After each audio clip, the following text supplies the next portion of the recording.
The mountains did not know what slept beneath them. That was perhaps the most accurate way to describe it.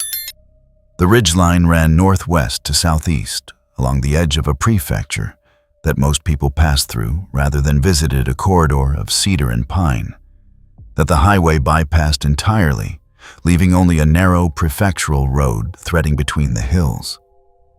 Trucks used it occasionally. Hikers avoided it because the trails were poorly marked. A few agricultural hamlets clung to the valley floors, their populations aging their fields, narrowing every decade as the young moved toward the city lights. Nothing about this land suggested it held anything worth protecting. That was by design. 40 meters below the surface, past bedrock that no geological survey had ever correctly mapped, the great tomb of Nazareth existed in a state of absolute readiness. Its corridors were lit by the cold luminescence of enchanted stone. Its floors were kept at a precise temperature. Its guardian stations were fully manned, its patrol routes running on schedules that had not varied since the day Ainz Ooal, formerly known as Momanga, formerly a salary worker who had spent his best years in a game that no longer existed, had given the order to establish them. The tomb did not announce itself. It did not broadcast. It did not radiate any signature that the instruments of this world could reliably detect. The concealment array wrapped around its perimeter was not a world item, it was something more surgical. Within a specific radius, electronic signals bent slightly. Magnetic readings drifted by margins too small to flag an alert, but too consistent to be natural interference. A person walking near the perimeter's edge would find their attention sliding away from the hillside, their eyes drawn to something else, their instincts telling them there was nothing worth investigating here. The effect was not dramatic. It did not erase memory or shatter sensors. It simply made the truth inconvenient to notice.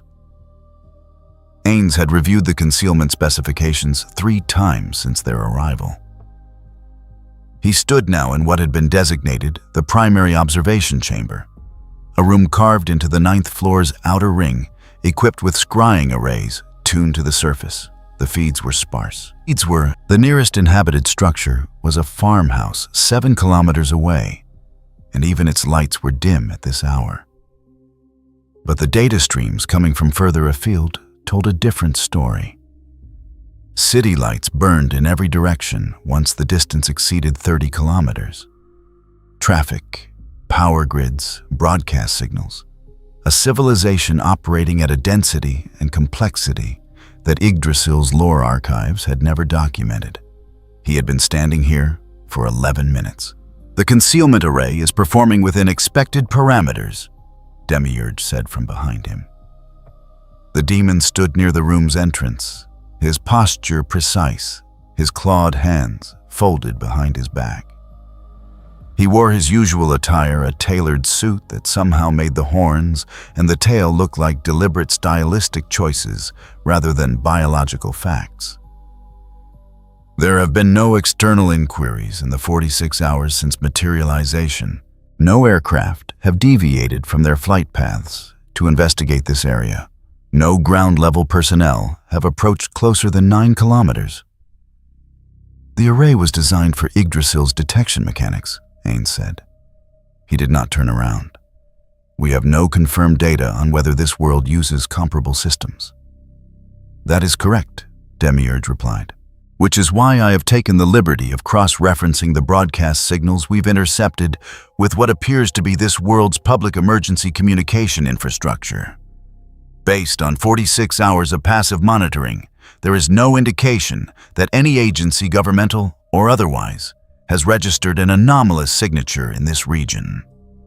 46 hours is a narrow window. It is. I would not suggest that it constitutes proof of long-term security. Ainz finally turned. The hollow points of light within his eye sockets swept across the room, across Demiurge, across the scrying arrays, across the narrow archway, beyond which Albedo stood at precise attention. What have we confirmed? He asked. Albedo answered first. Her voice carried the particular quality it always did control, layered over intensity, the way a sealed container sounds when the pressure inside is very high. The materialization event was clean. No external witnesses within detection range. Nazarik's structural integrity is at 100%. All Guardian stations report full operational status. She paused. We are ready for whatever you require of us, my lord. Ainz said nothing for a moment. He turned back to the scrying feeds. What he saw when he looked at them was not a world to be conquered. Not yet. Not ever. If conquest meant what the word usually implied, the expenditure of resources, the exposure of position, the accumulation of enemies before you understood their capabilities. What he saw was a variable, an enormous, poorly mapped variable that had, without warning or explanation, inserted itself into his calculations. He had run the basic inventory within hours of arrival. Nazarik was intact. All 41 NPCs created by his guildmates were present and functional. The treasury was undisturbed. The world items were accounted for. The mana regeneration systems were adapting to the local environment's magical density, which was lower than Yggdrasil's baseline, but not catastrophically so.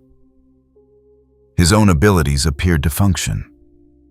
He had tested 3 spells inside a shielded containment cell on the 4th floor, a chamber lined with dampening wards, specifically designed to absorb magical discharge before it could propagate outward.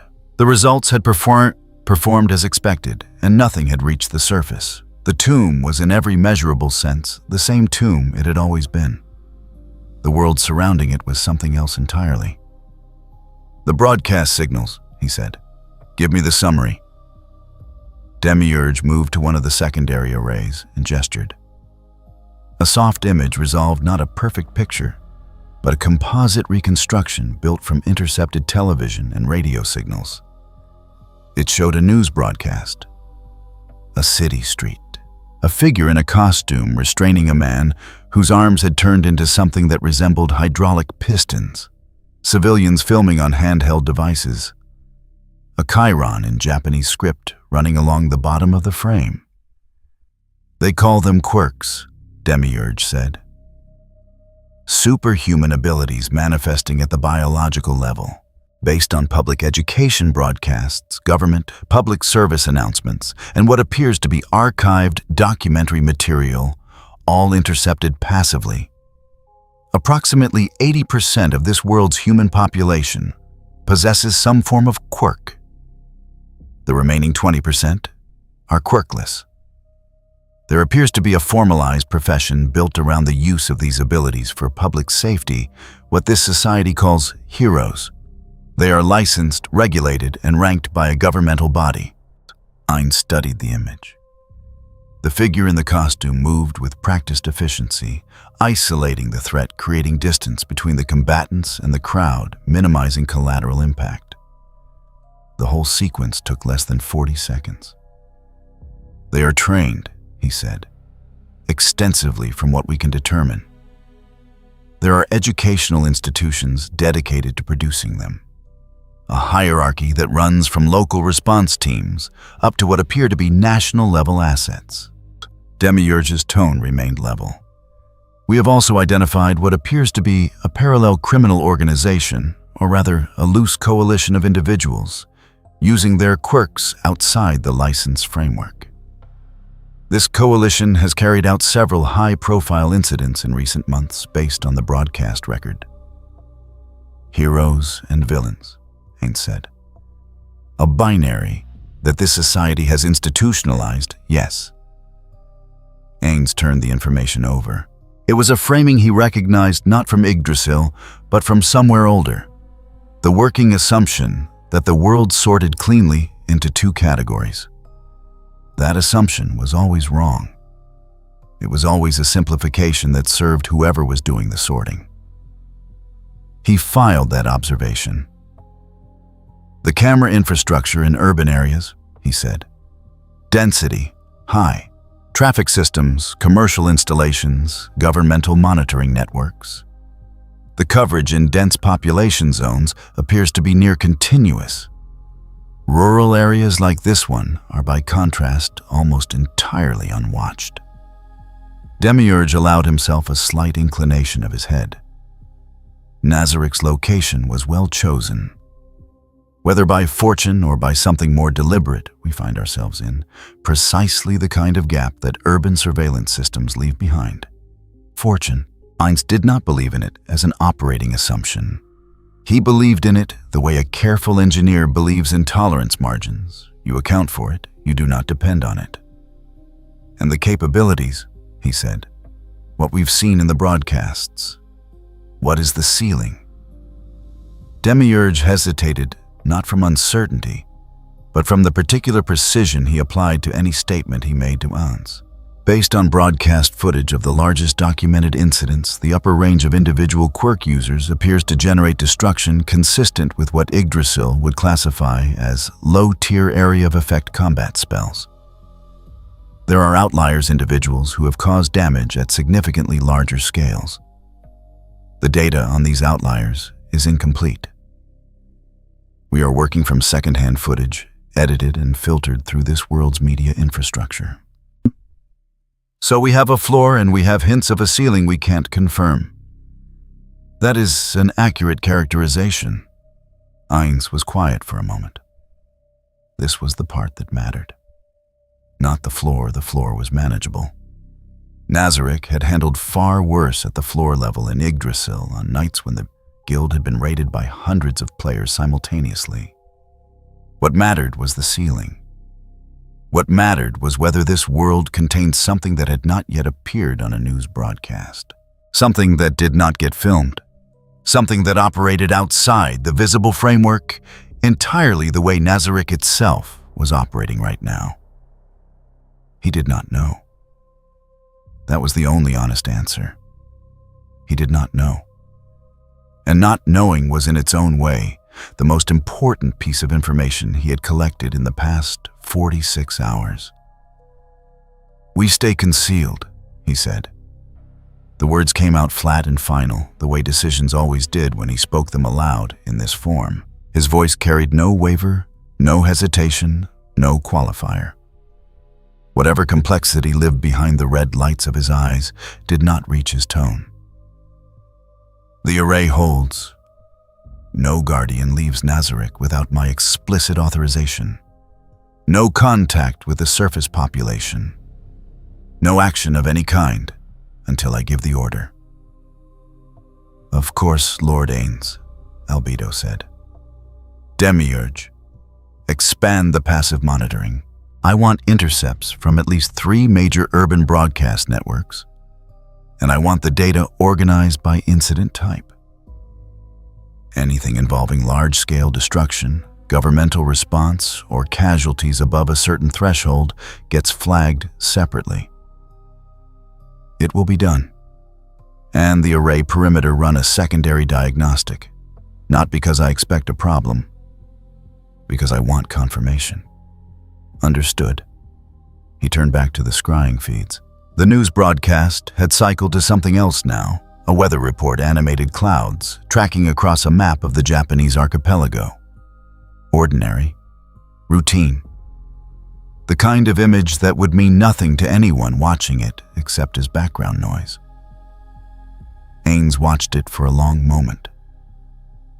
He had been in another life a man who had eaten convenience store lunches at a desk in a building that smelled like recycled air and printer toner. He had commuted on terrains just like the ones visible in the corner of this broadcast. He had read headlines on his phone while standing in lines half present, too tired to be fully anywhere.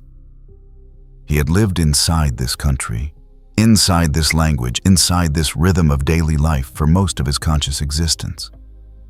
That man was gone.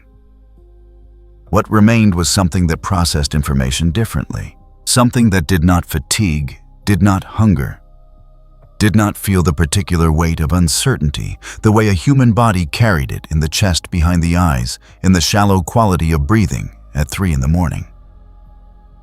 The undead chassis filtered those signals before they could resolve into anything that would impair function. What survived the filter was clarity. Cold, systematic clarity. It was, he sometimes thought, an efficient way to be. Whether it was a good way to be was a question he had learned not to ask on operational timelines.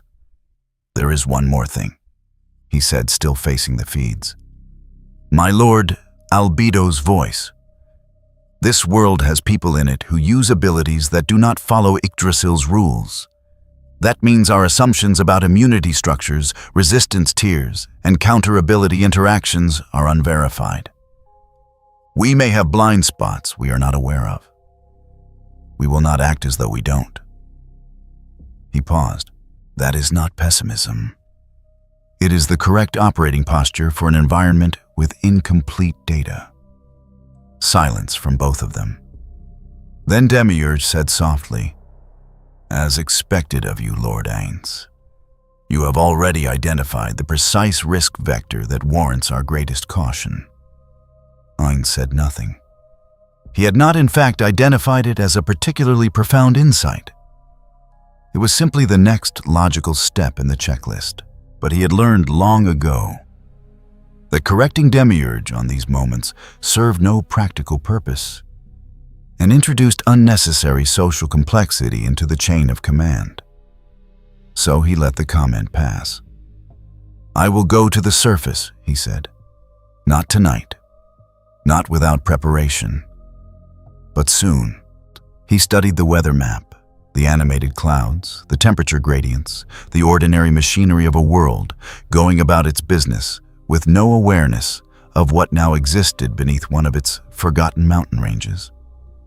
"I need to see it myself. Data from scrying arrays is secondhand. The margin of error is too large to base decisions on." "Shall I prepare a disguise configuration?" Demiurge asked. "Yes, human appearance, unremarkable. Nothing that draws attention." He finally turned away from the feeds entirely, and for the first time since entering the observation chamber, his posture shifted, not relaxed, but recalibrated. A decision had been made. The analysis phase was narrowing toward its conclusion. "I want to hear how they talk, what they worry about, what they think is worth being afraid of." He walked toward the door. "Observe first," he said almost to himself. "Everything else comes after." The observation chamber was quiet for a long moment after he left. Demiurge looked at the scrying feeds. Albedo looked at the door. Then Albedo said, "He has already seen something none of us have." "He has seen the shape of the board," Demiurge agreed. His tone carried the particular warmth it reserved for moments when he believed he was witnessing something exceptional, and decided that the first move is not to move at all. Outside, 40 meters above them, the cedar trees shifted in a wind that came down from the high ridgeline. A single survey drone dispatched by a utility company to map transmission line routes passed 3 kilometers to the east at an altitude of 200 meters. Its sensors were calibrated for terrain elevation, vegetation density, and soil moisture. They were not designed to detect void spaces, structural anomalies, or the particular flavor of interference that made ordinary data look slightly more ordinary than it should. Every reading it logged fell within normal parameters. It found nothing worth flagging. It continued on its way. The mountains kept their silence. The exit point was a split in the rock face that looked from any angle like a natural dead end. A hiking trail had once wound past this section of the hillside, poorly maintained, rarely used, removed from the prefectural map sometime in the late 90s when foot traffic dropped below the threshold that justified upkeep. What remained was a faint depression in the undergrowth, a scar of compressed earth that grass had mostly reclaimed. The rock face at its terminus showed no door, no seam, no mechanism. A person who pressed their hand against the stone would feel cold granite and nothing else. Their eyes would slide to the left, drawn by a bird call or a shift in the light, and they would decide without quite knowing why that there was no reason to look further. Ainz stepped through it without sound. The transition took less than a second. A sensation like passing through still water, cold and frictionless. And then he was on the other side, standing on a narrow shelf of exposed rock with the tree line 30 meters below, and the sky above him pale with early morning. He paused. He listened. Wind through cedar. A crow somewhere in the canopy. No mechanical sound, no voices, no indication that anything in the immediate environment had registered his arrival. He had given Demiurge a single instruction before leaving: passive observation only. The scrying link would remain open, a thin thread of magical current, invisible and one-directional. But no guardian was to act on anything they saw without a direct order. He had been explicit about the phrasing. Not unless I'm in danger. Not unless it seems necessary. Without a direct order. The distinction mattered because Demiurge's definition of necessary had a tendency to expand in ways that Ainz had not always anticipated. He adjusted the collar of his jacket and began walking downhill. The disguise had taken Demiurge 4 hours to prepare, and Ainz 20 minutes to memorize. The physical transformation was handled by a layered illusion. Construct, not a simple glamour, but a carefully structured working that replaced every visible surface with something that would photograph, normally cast a natural shadow, and register as human to any passive detection system this world was likely to employ. The man it produced was unremarkable in the way that made unremarkable people invisible. Medium height, dark hair going slightly gray at the temples. The kind of face that suggested an office worker in his late 30s who had been passed over for promotion enough times that ambition had settled into routine. The jacket was purchased the previous evening through a supply run. Demiurge had arranged a worker from Nazarik's network of summoned scouts, had retrieved it from a second-hand clothing vendor in a town 40 kilometers away, paying cash, leaving nothing traceable. Ainz had studied the result in a mirror for longer than was strictly necessary. The face looking back at him was a stranger's, but the posture, the particular way the shoulders set the angle of the head, those were habits so old they had survived the transition from flesh to bone and back again into borrowed flesh. He recognized them the way you recognize a room you haven't entered in years. The shape of it is right, but nothing inside it belongs to you anymore. He had walked to the nearest train station in just under 2 hours, following a route that kept him on paths with minimal camera coverage. The countryside gave way to a small regional town. The town gave way to a commuter hub, and by the time he stepped onto the platform, the morning rush was already thinning the early wave of salarymen and students having passed through, leaving behind the mid-morning crowd of part-timers and delivery workers and elderly residents running errands. He bought a ticket with coins. He did not use a transit card. He did not touch any surface that required a scan.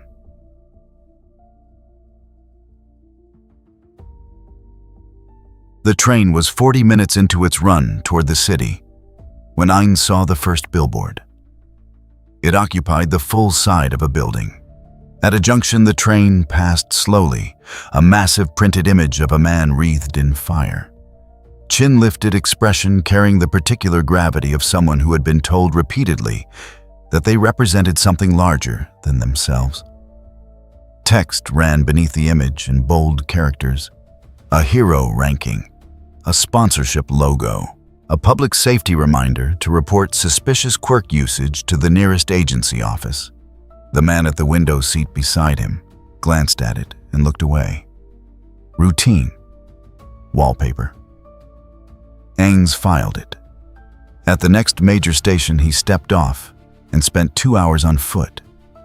The city was dense in the way he remembered Japanese cities being dense, layered, efficient, every surface doing at least 2 things at once. But the texture was different. Hero agency signage occupied the same visual real estate as convenience store franchises.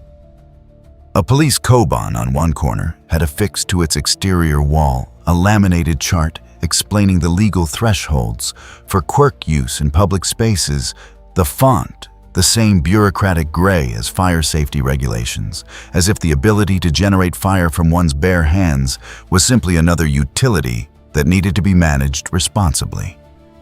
He stopped at a convenience store. He bought a can of tea and a newspaper. He stood near the magazine rack for 11 minutes listening. 2 men at the counter were discussing the previous night's news. A hero in the Southern Ward had intercepted a quirk-related assault. Someone with a hardening ability had panicked in a crowded space, caused structural damage to a storefront, 3 civilians with minor injuries. The hero had arrived in under 4 minutes. The response was considered slow by community standards. There was apparently an ongoing public debate about whether the agency in that ward was adequately staffed. 4 minutes was slow. Ainz turned that over carefully. 4 minutes from alert to physical presence in a civilian environment with a legal framework to navigate. The apparatus behind that response, the dispatch system, the liability protocols, the camera grid, feeding incident data to a central hub, was large and practiced and deeply embedded in the daily expectations of everyone around him. It was not a military structure. It was something more durable than that. It was infrastructure. He paid for the tea and the newspaper. He bowed slightly to the clerk, who bowed back without looking up. He stepped outside into morning air that smelled like exhaust and baked bread from a stall 3 doors down. A group of students passed him on the sidewalk, high school age, wearing uniforms he didn't recognize. Backpacks heavy enough to suggest a competitive academic load. One of them had a mutation quirk that manifested as additional fingers on both hands. She was using them to hold 3 separate study books simultaneously while arguing with a friend about train schedules. No one around her glanced twice. The normalization was total. By midday, he had built a rough map in his mind, not of the streets, but of the pressure points. Hero coverage was dense in commercial and transit areas, thin in residential zones, and almost non-existent in the industrial corridors at the city's edge. The visible presence of hero agencies functioned less like a police force and more like a brand, highly visible, carefully managed. Optimized for public confidence rather than operational reach. The actual gaps in coverage were significant if you knew what to look for. Ainz knew what to look for. The villain problem, as he was coming to understand it, was structural. Not a single organized threat, but a recurring consequence of the same system that produced heroes, because any framework that sorts people by their capacity for violence will inevitably produce individuals who conclude that the sorting is arbitrary or wrong, or simply not in their interest. The broadcast record Demiurge had compiled showed dozens of incidents in the past year. Different actors, different methods, different scales. No unified command. No coherent strategy, just pressure finding the cracks. A public safety screen mounted above a pharmacy entrance was cycling through hero profile cards. Photographs, hero names, agency affiliations, ranked percentile scores with the same production values and pacing as a sports highlight reel. The number 1 hero's card lingered for 3 full seconds before the loop reset. He stood in front of it for a moment. The man on screen was large, built on a scale that communicated consequence. And his expression held the kind of deliberate calm that people learn when they've understood that the crowd is always watching. The quirk attributed to him was described in 3 words of marketing copy that told Ainz almost nothing about its actual ceiling. Almost nothing was not nothing. He turned away and kept walking. The incident happened near a covered shopping arcade in the early afternoon. Ainz heard it before he saw it, a sharp crack.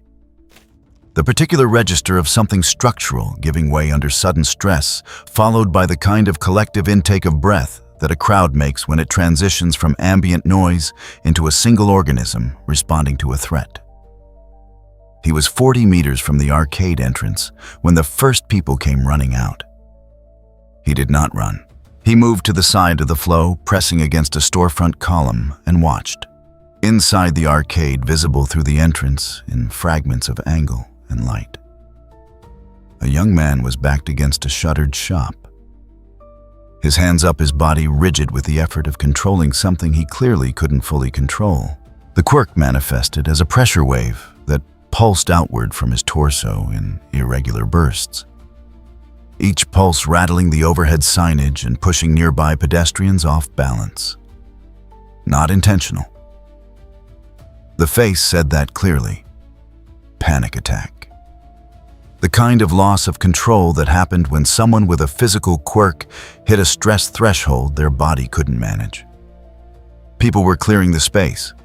A shop owner was pulling a child behind a counter. Someone was already on a phone, speaking quickly. Ainz assessed. The structural risk was the overhead signage, a long suspended panel bolted to the arcade ceiling at 4 points, 2 of which had already sheared loose from the repeated vibration. The next major pulse would likely bring it down into a corridor that still had 3 people in it. An elderly woman who was moving too slowly, a man frozen with his back to the threat, and a delivery worker who hadn't yet processed what was happening. The hero response would be 4 minutes. Minimum. Ainz moved. He did not sprint. He did not produce any visible effect. He walked at a pace that suggested purpose without urgency, slipped along the edge of the evacuating crowd, and reached the interior of the arcade through a side service entrance that the fleeing pedestrians had left open. He positioned himself beneath the weakest bolt point of the panel and placed one hand against the wall, a gesture that would read to any camera that caught it as a man steadying himself against the chaos.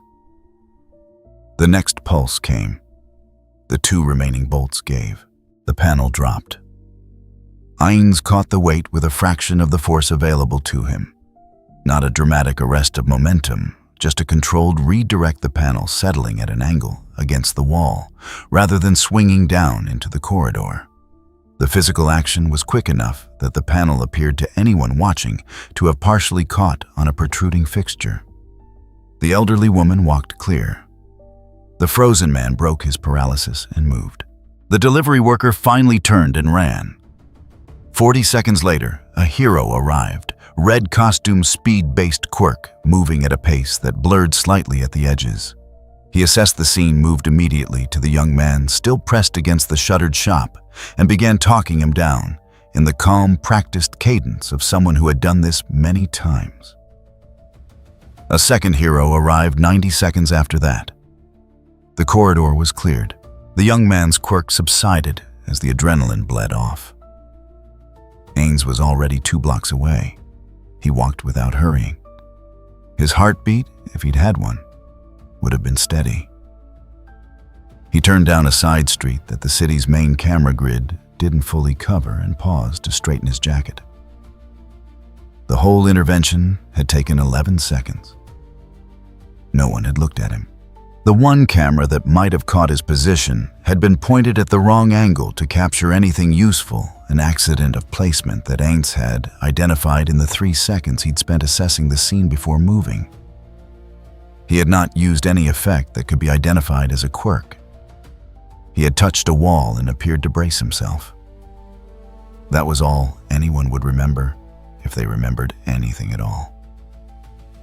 He found a park bench near a small river and sat for a while, watching the water. The newspaper was still in his jacket pocket. He opened it to the hero rankings section, a full page, advertisements framing a list of names and numeric scores and brief performance summaries. The metrics tracked response time, civilian approval ratings, incident resolution rates, and something called deterrence index that appeared to measure how much the mere presence of a hero in an area reduced the frequency of villain activity. Deterrence index. He understood that concept very well. The system was, he decided, coherent and brittle in equal measure. Coherent because it had been running long enough to develop real infrastructure, legal frameworks, training pipelines, communication networks. A civilian population that had internalized its assumptions so thoroughly that a pressure wave quirk going off in a shopping arcade prompted organized evacuation rather than total collapse. Brittle, because all of that infrastructure was built around the assumption that the threat would always come from within the same framework, from quirk users operating on human timescales, subject to human fear and human error. It had never needed to account for something that came from outside that assumption entirely. He folded the newspaper. He watched a crow land on the railing across the river and regard him with the flat, unhurried assessment that crows apply to everything. The work was not finished. There were more data points to collect, more patterns to establish. He would need to return tomorrow and the day after. The intelligence gathering could not be rushed without compromising the quality of what it produced. Patience was not a virtue in the human sense here. It was an operational requirement. But what he had today was enough to confirm the shape of what he was working with. Heroes were strong, visible, and constrained. Villains were unpredictable, adaptive, and politically incoherent. The civilian population was resilient, in the narrow sense of having learned to function amid a certain level of ongoing violence, but fragile in the broader sense of having never been asked to absorb something the framework had no category for. The framework had no category for Nazarick. That was, he thought, both the risk and the leverage. He discarded the newspaper in a bin near the park entrance and began walking back toward the train station. The afternoon light was softening. The city was shifting into the density of the evening commute, more bodies, more noise, more of the constant low-level alertness that a society maintains when it has normalized the possibility of sudden violence. He moved through it without friction, without residue, without leaving anything behind that could be pointed to later as evidence that he had been here at all. Somewhere above the city, a hawk drifted on a thermal. It may have been a bird. It may have been something else. Ainz noted the possibility and filed it without conclusion the way he filed everything that could not yet be confirmed. Observe first. Everything else comes after. The footage was 3 months old, but the data inside it was still useful. Ainz had found it on a public terminal in a library near the city's Eastern Transit Hub. A news archive segment freely accessible, the kind of retrospective journalism that appears after a major incident once the immediate panic has settled into documentation. The clip ran 11 minutes. He watched it twice, then moved to a different terminal and watched 2 others from the same period. Nobody in the library paid him any attention. A middle-aged man in a plain jacket using a public computer was the least interesting thing in the building. The footage showed the aftermath of a large-scale villain engagement 6 months prior. The location was a coastal industrial zone, a port facility container.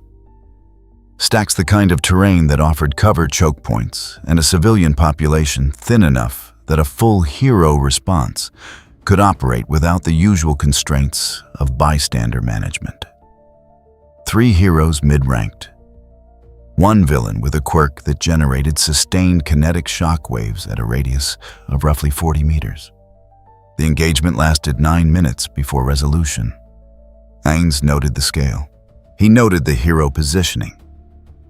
He noted the precise moment 4 minutes and 20 seconds in when the senior hero on scene shifted from offensive pressure to containment. Not because the situation demanded it, but because a camera drone had entered the airspace and the calculus of the engagement had changed. The camera changed the calculus. He closed the archive and sat for a moment with that. And the second location he visited that day was a rescue training demonstration, an open public event held at a Hero Agency satellite facility on the city's northwestern edge. The kind of PR exercise that agencies ran quarterly to maintain civilian confidence. The facility had a small viewing area separated from the training grounds by a transparent barrier, and a modest crowd had gathered, families, students, a few journalists with lanyards. Ainz stood at the back of the viewing area and watched. The drill involved a simulated structural collapse rubble, a confined space, a mannequin serving as the casualty. 3 trainees worked the scenario. Their quirks were varied. One generated short-range telekinesis, one had enhanced physical endurance, one could reshape soft materials with contact. None of them were exceptional by the standards of what Ainz had seen in the archive footage, but they were coordinated. They communicated in short bursts, divided responsibilities without argument, and completed the extraction in just under 3 minutes. A facilitator with a microphone narrated the process for the audience in terms calibrated for reassurance rather than accuracy. "Our heroes train for every scenario," he said with the practiced warmth of someone who had given this speech many times. "Speed, safety, and precision, those are the principles we build on." "Mama," the crowd responded with polite applause. Ainz studied the trainees rather than listening to the narration. What he saw confirmed a pattern he'd been assembling across 2 days of observation. The training was procedural, the communication was real, and the coordination had genuine depth. These were not amateurs. But procedure had a ceiling, and that ceiling was defined by what the procedure had been designed to handle. Anything that fell outside the design parameters would require the kind of improvisation that took time to recognize the anomaly, time to escalate, time to recalibrate. Time was a resource. In the right engagement, it could be made very scarce. He left before the demonstration ended. By late afternoon, he had settled at a counter seat in a ramen shop near the waterfront. A narrow place, 8 seats. A television mounted in the corner above the condiment shelf. The owner had it tuned to a talk show, 2 commentators and a retired hero discussing the previous week's incident reports. The retired hero was using a laser pointer on a projected map to indicate coverage gaps in the city's southwestern wards. "The response window in this corridor is consistently over 6 minutes," he was saying. "That's not a personnel issue, it's a routing issue. The agencies need to reconsider how they're distributing their patrol assets." The commentator nodded. "And the villain activity in that same corridor. Up 40% over the last quarter, which is not a coincidence." Ainz ate his ramen and listened. The correlation the retired hero was describing was something he had already inferred from the archive data, but hearing it stated plainly by someone operating inside the system was useful confirmation. Coverage gaps attracted pressure. Pressure concentrated in areas where the cost of response was highest and the probability of consequence was lowest. The villain population, such as it was, distributed and leaderless as it appeared, moved along those gradients the way water moves along the path of least resistance. Except it wasn't entirely leaderless. That was the detail that kept surfacing. 3 separate intercepts from Demiurge's passive monitoring had flagged the same phrase, different sources, different contexts, always oblique. A police radio transcript referring to the organization behind the Camino operation. A black market forum thread heavily redacted by whoever ran the moderation discussing the one who supplies. A graffiti photograph from a ward incident report showing a symbol that the report characterized as associated with known extremist villain recruitment. Not a name, not a face. A pressure behind the surface pushing events in directions that looked random until you mapped them. Someone was organizing, someone with patience and resources and a strategic disposition that the hero system had not yet found a clean answer to.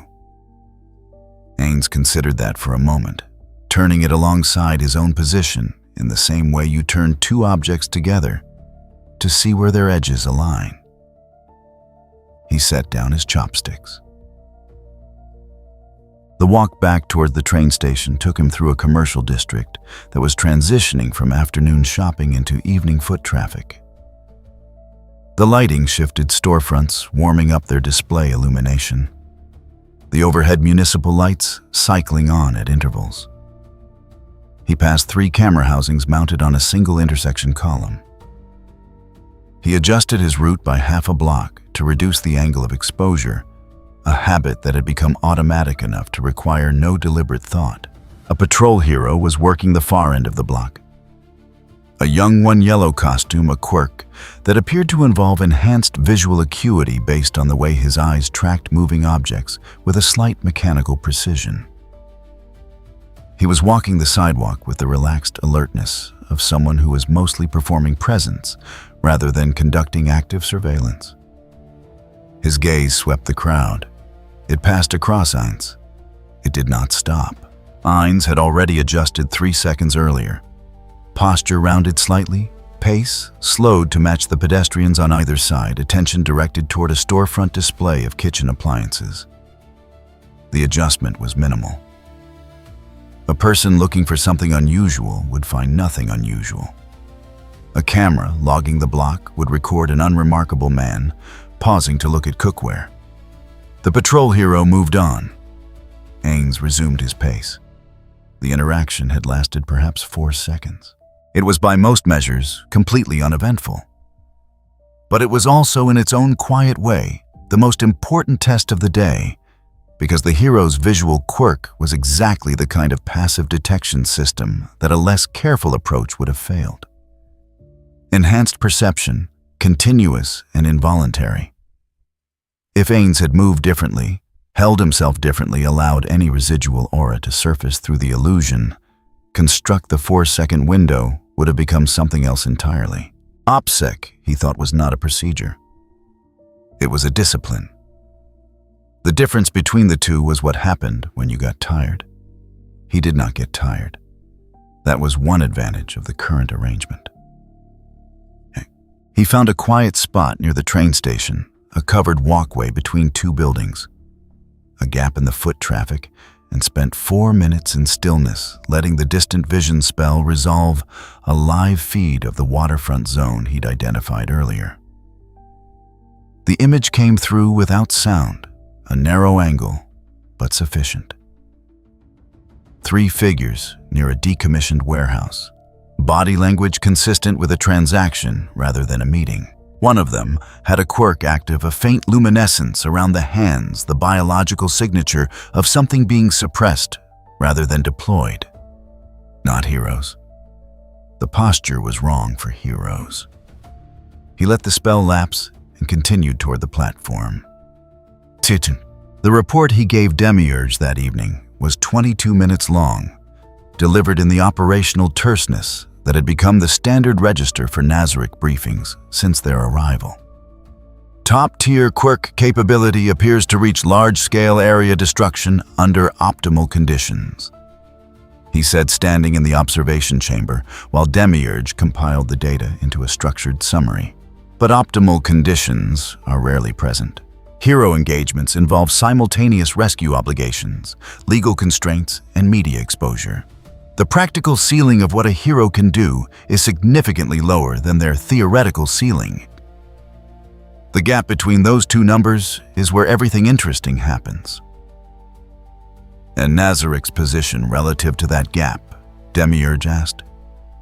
We operate entirely outside the constraints that define it. We have no rescue obligations, no legal exposure, no media presence. He paused. Which means our effective ceiling is our actual ceiling. That is an asymmetry they cannot compensate for without information they don't have. Albedo, standing near the door, said nothing. She didn't need to. The expression she wore when Ainz outlined a tactical position had never required supplementation with words. The villain organization, Ainz continued. There's a structure behind the surface activity. We don't have enough data to characterize it fully. But the signature is consistent: patience, resource distribution, strategic recruitment. Someone is running a long game. Shall we accelerate information collection on this entity? Demiurge asked. No. The word came out flat. We continue passive monitoring. We do not shift collection posture until we understand the full shape of what we're looking at. Acting on partial data is how you create problems that didn't exist before you started. Demiurge inclined his head. As you say, Lord Ainz. There's one more thing. Ainz turned toward the scrying feeds. The waterfront zone was visible in one of the secondary windows, still quiet. At this hour, the warehouse district dark. The southwestern coverage gap, the one the hero agencies haven't solved. That's where the next significant incident is most likely to originate. He studied the feed for a moment. I want continuous passive monitoring on that zone starting tonight. Flag any unusual gathering or material movement. It will be running within the hour. Ainz nodded once. He had enough now to draw the outline. The shape of the board, the pieces on it, the rules that govern them, and the places where those rules created spaces that the existing players couldn't see. He understood what Nazarick was walking into. And more importantly, he understood what it was not walking into. Because the worst engagements were always the ones where you had mistaken the terrain. But understanding the outline was not the same as having a plan. The outline told you where to stand. The plan required knowing when something was about to move. He didn't have that yet. What he had was a gap in the southwestern ward. A pattern of villain activity that was building towards something, and the discipline to wait for the signal rather than invent one. That would have to be enough. For now, that would have to be enough. Outside in the dark, the city kept running. Somewhere in its southwestern corridors, in the spaces between camera ranges and agency patrol routes, things were accumulating pressure the way they always do before they break. Ainz watched the feed and waited. The alert came through the public emergency network at 2:17 in the afternoon. Ainz was 2 blocks from the station when the loudspeakers activated a 3-tone chime followed by a recorded voice instructing pedestrians in the immediate area to remain calm and follow the guidance of emergency personnel. The instruction was so rehearsed, so smoothly integrated into the ambient soundscape of the city, that half the people around him kept walking for another 3 seconds before the second chime broke through their inertia. Then the crowd changed texture. It didn't panic, not yet. It reorganized. People moved to the sides of the street away from the station entrance. Phones came out. A teenager near a vending machine was already streaming, holding her device above her head to clear the crowd and capture the station facade. 2 salary workers were reading the same emergency notification on their respective screens. One of them already typing something, the other already sharing it. Ainz moved with the crowd, not against it, keeping his position near the outer edge of the flow where the density was lower and the sightlines were better. He did not take out a phone. He watched. The station's main entrance was 3 levels of glass and steel, facing a broad public plaza, the kind of architecture that looked impressive in photographs and became a liability the moment you needed to control movement through it. 6 entry points on the ground level. 4 escalator banks visible from the exterior. A covered drop-off lane running along the southern face. He had mapped the geometry 2 days ago. He was using that map now. The first police units arrived in 90 seconds, 4 officers on foot, 2 on motorcycles establishing a perimeter at the plaza's edge. Their movements were practiced efficient, the product of a protocol that had clearly been rehearsed.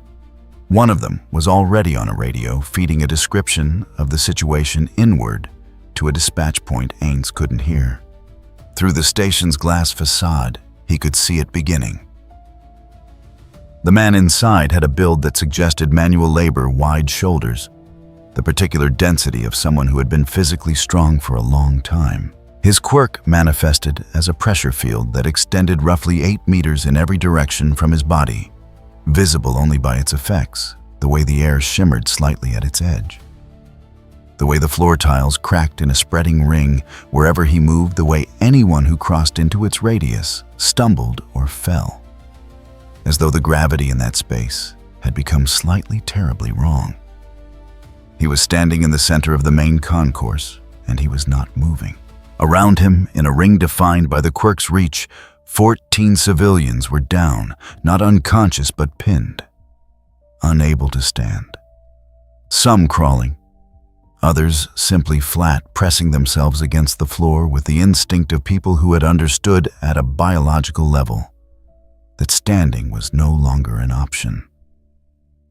Beyond the ring, several dozen more had backed against the walls or taken shelter behind the station's retail counters. The overhead display boards were still cycling train schedules. The automated announcement system was still offering platform guidance in its pleasant recorded voice, entirely indifferent to what was happening beneath it. 3 heroes were already inside.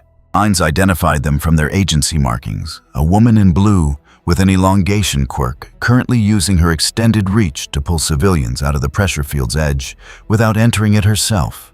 A heavy-set man in gray, whose quirk appeared to be impact resistance, standing at the field's boundary and taking the weight of the distortion on his body to create a stable anchor point for the evacuation effort. And a younger hero in orange, who was moving fast, very fast, threading between the downed civilians, assessing injury, directing people toward the exits. They were working well. The coordination was genuine, not choreographed, but they had a problem that none of their training had resolved. The man at the center of the field hadn't moved, and he wasn't moving. And none of the 3 heroes had yet found a way to get close enough to end it. Ainz watched this through a gap in the exterior crowd, his position angled to use one of the station's structural columns as cover from the nearest camera housing. He was not the only person watching. The plaza had become an audience. That was the other problem. 47 phones were recording. He didn't count them precisely, he estimated, from the density and angle distribution, the way a surveyor reads a landscape. 47 was conservative. The footage from this event would be online within minutes, trending within an hour, analyzed by hero rating communities and news aggregators, and the particular breed of public commentator who treated hero incidents as competitive sport. Every decision made inside that station in the next 10 minutes would be reviewed, replayed, and graded by an audience of millions who had not been in the room. That was leverage, and someone had calculated it. The man at the center of the field had said nothing since the event began. No demands, no manifesto, no villain monologue of the kind Ainz had cataloged from the archive footage. He had walked into the concourse during peak afternoon transit, activated his quirk, and stood still. The message was the stillness. The message was, I can make your system stop, and there's nothing in your playbook for someone who doesn't want anything you can give them. A 4th hero arrived through a service entrance on the station's eastern side, older, more deliberate in movement, a command aura that the other 3 visibly responded to.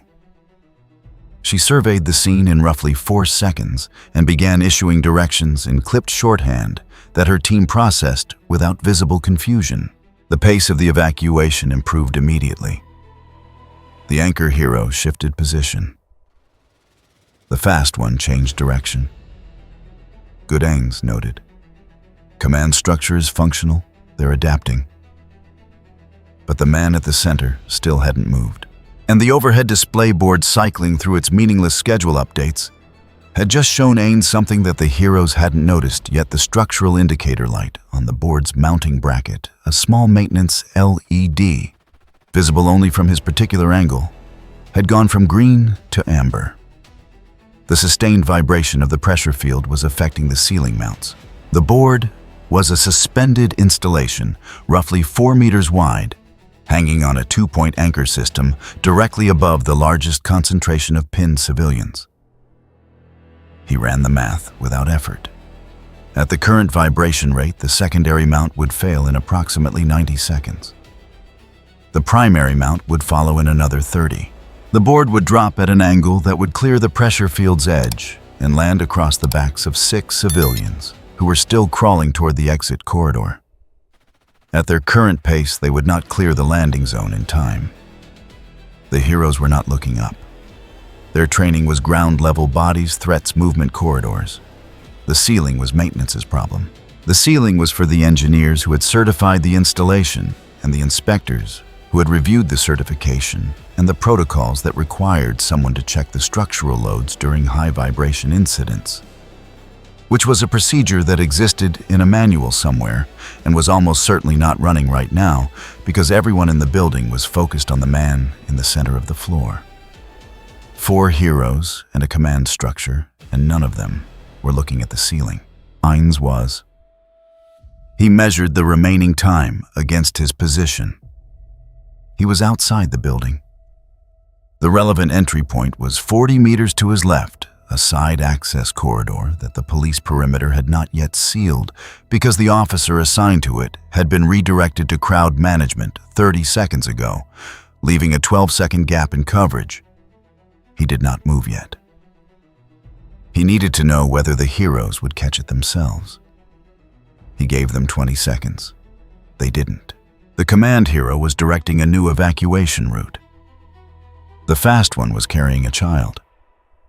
The anchor was holding the field boundary. The elongation hero was pulling a woman clear on the far side. All of it was correct. All of it was exactly what the situation called for. None of it addressed the ceiling. Ainz stepped back from the column, adjusted his angle to cross the gap in the perimeter, and moved toward the side access corridor at a pace that matched the movement of the crowd pressing against the police line. Not faster, not with any quality that would pull attention. He was wearing a face that cameras would register as unremarkable, and minds would not retain. He had prepared a specific minimal working, not a spell. Nothing with a visible signature, just a subtle suppression of presence that reduced the probability of a human eye choosing to track him rather than something else. He entered the building. The noise inside was different from what the exterior had suggested. Lower, more compressed, the sound of a large space that had gone very quiet, except for the hum of the pressure field and the thin, concentrated sounds of people trying not to breathe too loudly. He moved along the wall, keeping behind the retail barriers, his attention split between the man in the center and the ceiling above the crawling civilians. 60 seconds on the mount. Maybe less. The command hero glanced toward his end of the building, not at him at the service corridor behind him. She was checking sightlines, covering angles. Professional instinct. Ainz did not change his pace. He did not look at her. A person with something to hide looks at the thing they're hiding from. A person with nothing to hide looks at what everyone else is looking at. He looked at the man in the center of the field. Then he stopped, pressed himself against a support pillar at the edge of the retail area, and waited. 40 seconds. The last 2 civilians in the landing zone were moving slowly, one of them dragging an injured leg. They would not clear in time. He could see that with certainty now. The math had closed.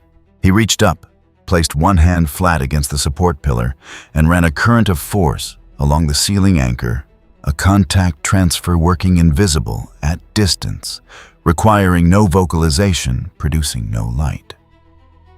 It was the structural equivalent of someone pressing a thumb against a loose bolt to hold it, while the occupant of the room found the wrench.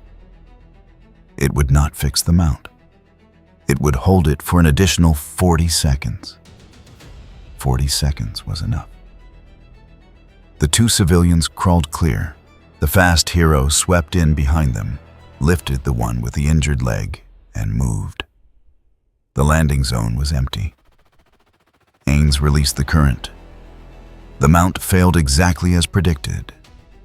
The display board dropped with a crash that cut through the whole building, a sound like a struck bell, sharp and total, and landed across empty floor, bending at its frame, scattering tempered glass in a neat radius that reached precisely nowhere near anyone. In the general flinch that followed, nobody was watching the support pillar.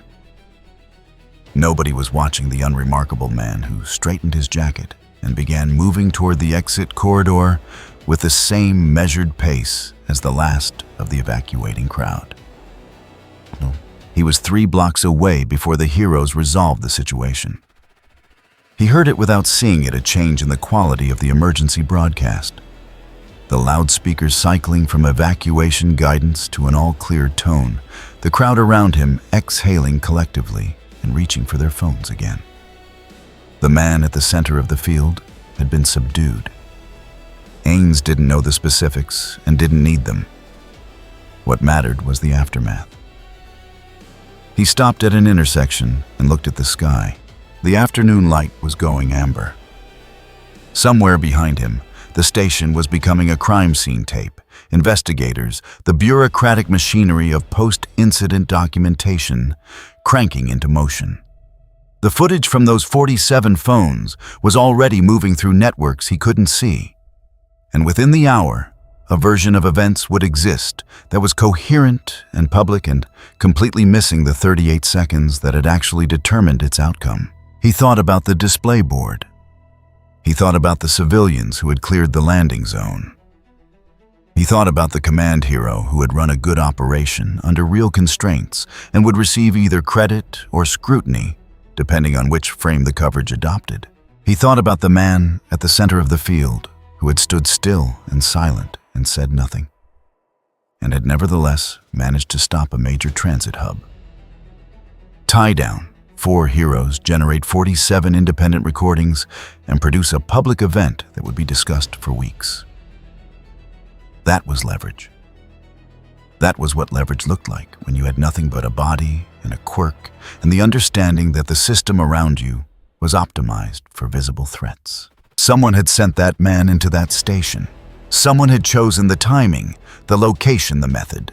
Someone who understood that a villain who made no demands was harder to negotiate with than one who made unreasonable ones, because the system had no protocol for a message that was purely structural. The southwestern corridor, the pattern in the monitoring, the organization behind the surface. It was accelerating. Ainz turned and walked toward the nearest bus stop, a route that would take him to the edge of the transit network, where he could cover the remaining distance to the exit point on foot.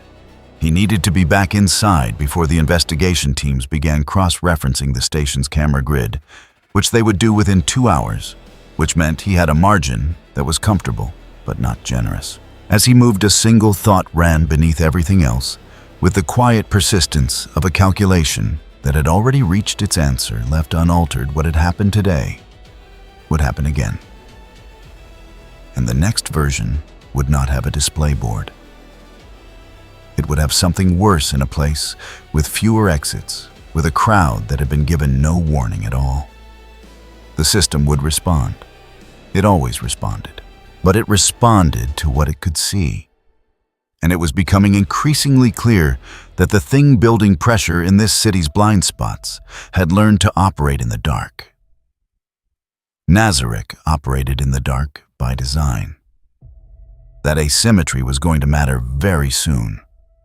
He could feel the shape of it, the way you feel a drop in atmospheric pressure before the weather changes, not the storm itself, but the quality of the air that comes before it.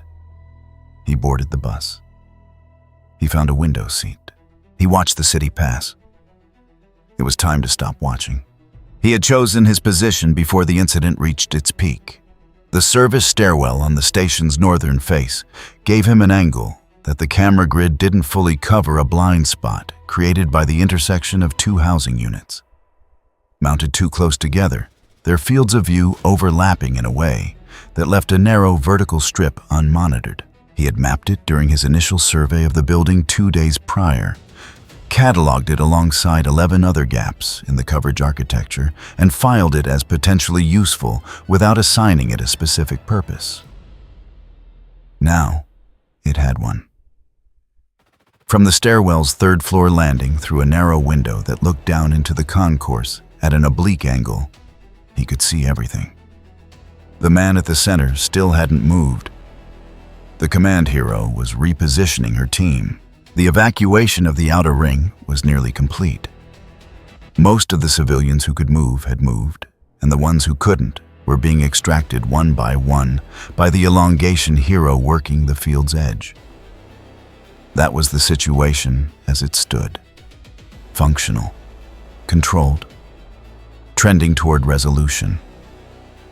except for the secondary entrance on the concourse's eastern side, which Ainz had been watching for 4 minutes and which the command hero had not yet addressed. It was a staff access point. A plain door gray metal marked with a maintenance placard. It had been propped open during the initial chaos by someone who had fled through it, and it had stayed open, which meant it was now an unmonitored entry point into a space that the heroes had otherwise carefully sealed. 3 of the villain's associates, not the man with the field quirk, but the support elements who had been positioned around the concourse's retail perimeter before the event began, were using it. Moving inward, staying low using the cover of the abandoned retail stalls. The heroes didn't know about them yet. Ainz watched the 3 figures move and ran the sequence forward. 60 seconds give or take before the closest one reached a position behind the anchor hero. The heavy-set man in gray, who was currently the team's most critical fixed point, the load-bearing element of the entire operation. Remove the anchor, and the evacuation of the remaining civilians collapsed. The command hero would have to redirect 2 of her 3 mobile assets to compensate, which would stall the field extraction, which would extend the incident window, which would give the man at the center time to do something other than stand still. He had been standing still for a reason. The stillness was bait, so 60 seconds. 3 targets, 1 door. Ainz turned away from the window, descended 4 steps to a landing below the camera line, and placed 1 hand against the door frame at the base of the stairwell, a door that connected through a maintenance corridor to the eastern staff access passage. He applied a locking working to the mechanism. Not a visible seal, not a magical effect that would leave a signature on the door itself. Just a sustained force against the latch, the mechanical equivalent of a hand holding a handle from the other side. Quiet, sourceless, indistinguishable on any instrument this world possessed from a door that had simply jammed. He held it for 11 seconds. On the other side, he could hear the handle rattling. Once, twice, a third time with more force. Then, voices low sharp. The kind of exchange that happens when a plan encounters an obstacle and the people executing it have to decide in real time whether to adapt or abort. They aborted. The footsteps moved away from the door. 11 seconds. The lock released. Ainz climbed back to the 3rd floor landing and looked through the window. The 3 figures were retreating toward the station's southern service exit, moving quickly now. The disciplined patience of their original positioning, replaced by something less organized. One of them was on a phone brief, one-sided, the posture of someone receiving instructions rather than giving them. Whoever was running this had just been told the secondary approach had failed. Below, the command hero had noticed the change in the situation's texture without knowing its cause. The particular shift that an experienced field commander recognizes as a reduction in threat density. The moment when the ambient hostility of a space drops a half-tone for no visible reason. She adjusted her deployment without hesitation, pulling her team into a tighter configuration around the man at the center. 22 seconds later, the anchor hero made contact. The field collapsed. The man dropped to his knees. The concourse exhaled. Ainz was out of the building before the all-clear tone reached the loudspeakers. He used the same service access he'd entered through the gap in the perimeter coverage that the redirected officer had left behind, now additionally obscured by the crowd that had pressed forward along the police line.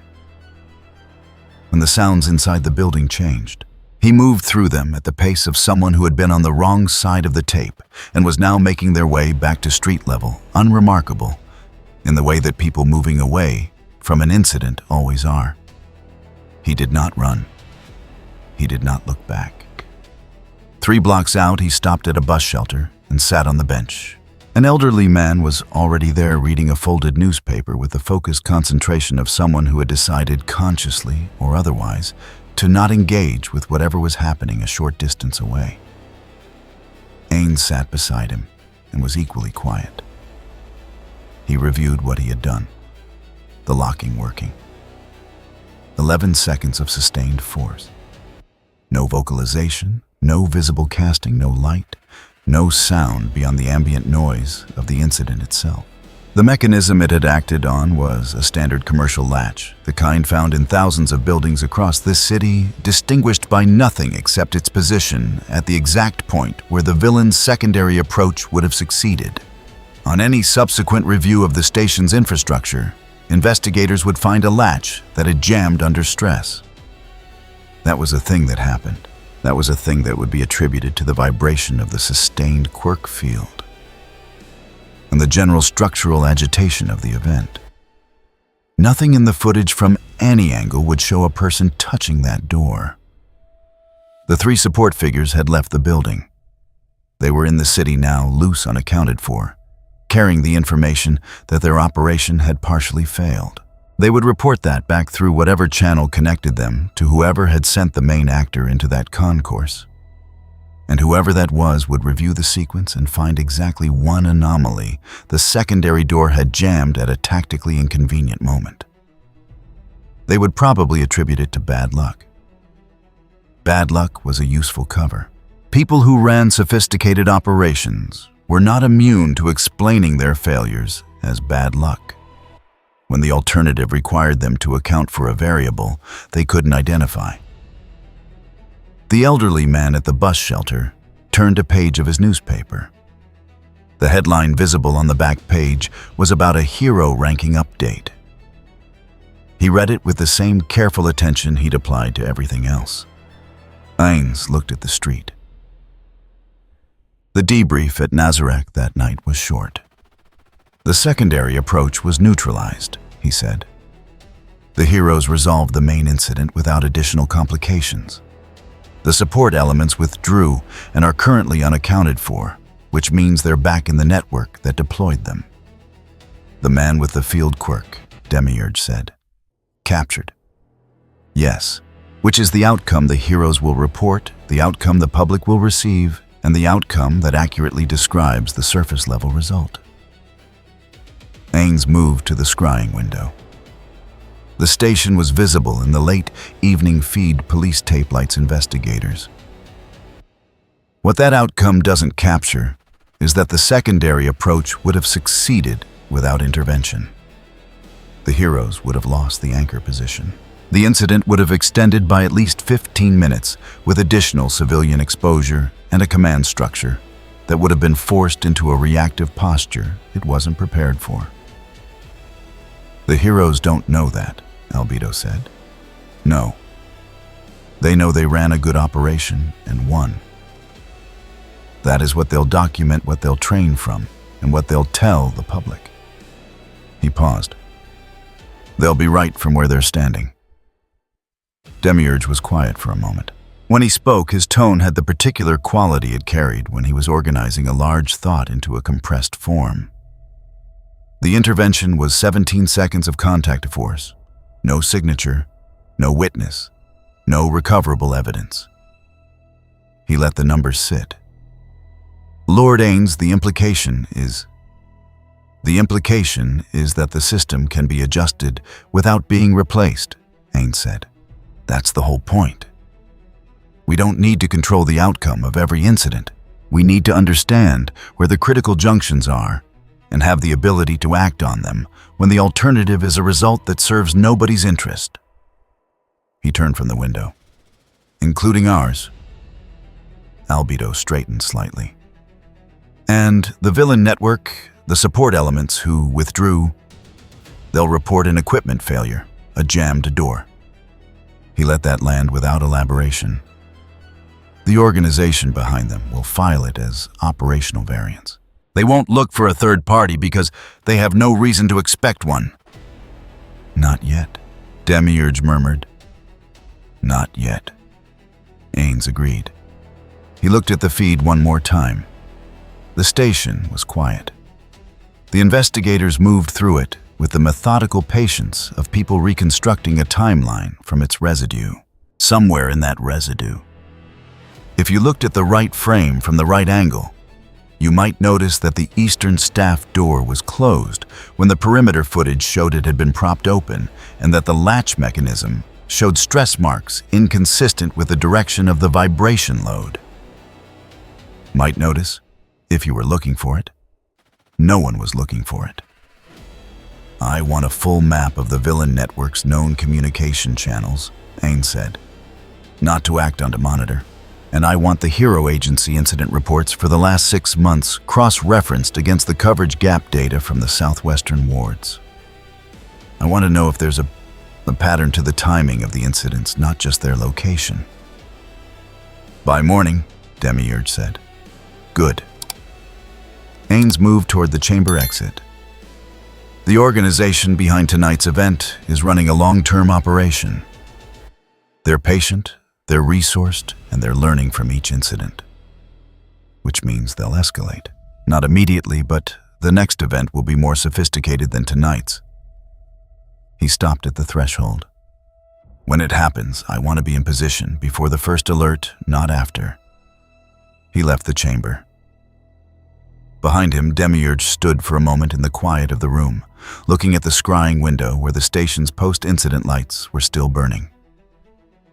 Then he said very softly to no one in particular, 17 seconds. He moved the whole board in 17 seconds. Albedo said nothing. But her expression, had anyone been cataloging it, carried the particular quality it reserved for moments when the weight of what she served became fully apparent to her, not pride exactly, and not reverence exactly, but something that lived in the space between the two, where the largest feelings tend to settle when there isn't a word precise enough to name them. 4 kilometers away, in a decommissioned office building that served as a temporary staging point, one of the 3 support operatives was on a call. "The door jammed," he said. "We couldn't get the secondary approach in." A pause on the other end. Then, "Jammed how?" "Just jammed. Handle wouldn't turn. We tried 3 times. Another pause, longer. "That's not in the building's maintenance record," the voice on the other end said. "That door was serviced 8 days ago. I know what I felt. The handle didn't turn." A third pause. When the voice came back, it had changed register, not louder, but more careful. The way a voice gets when it's decided to file something away rather than resolve it. "Noted," it said.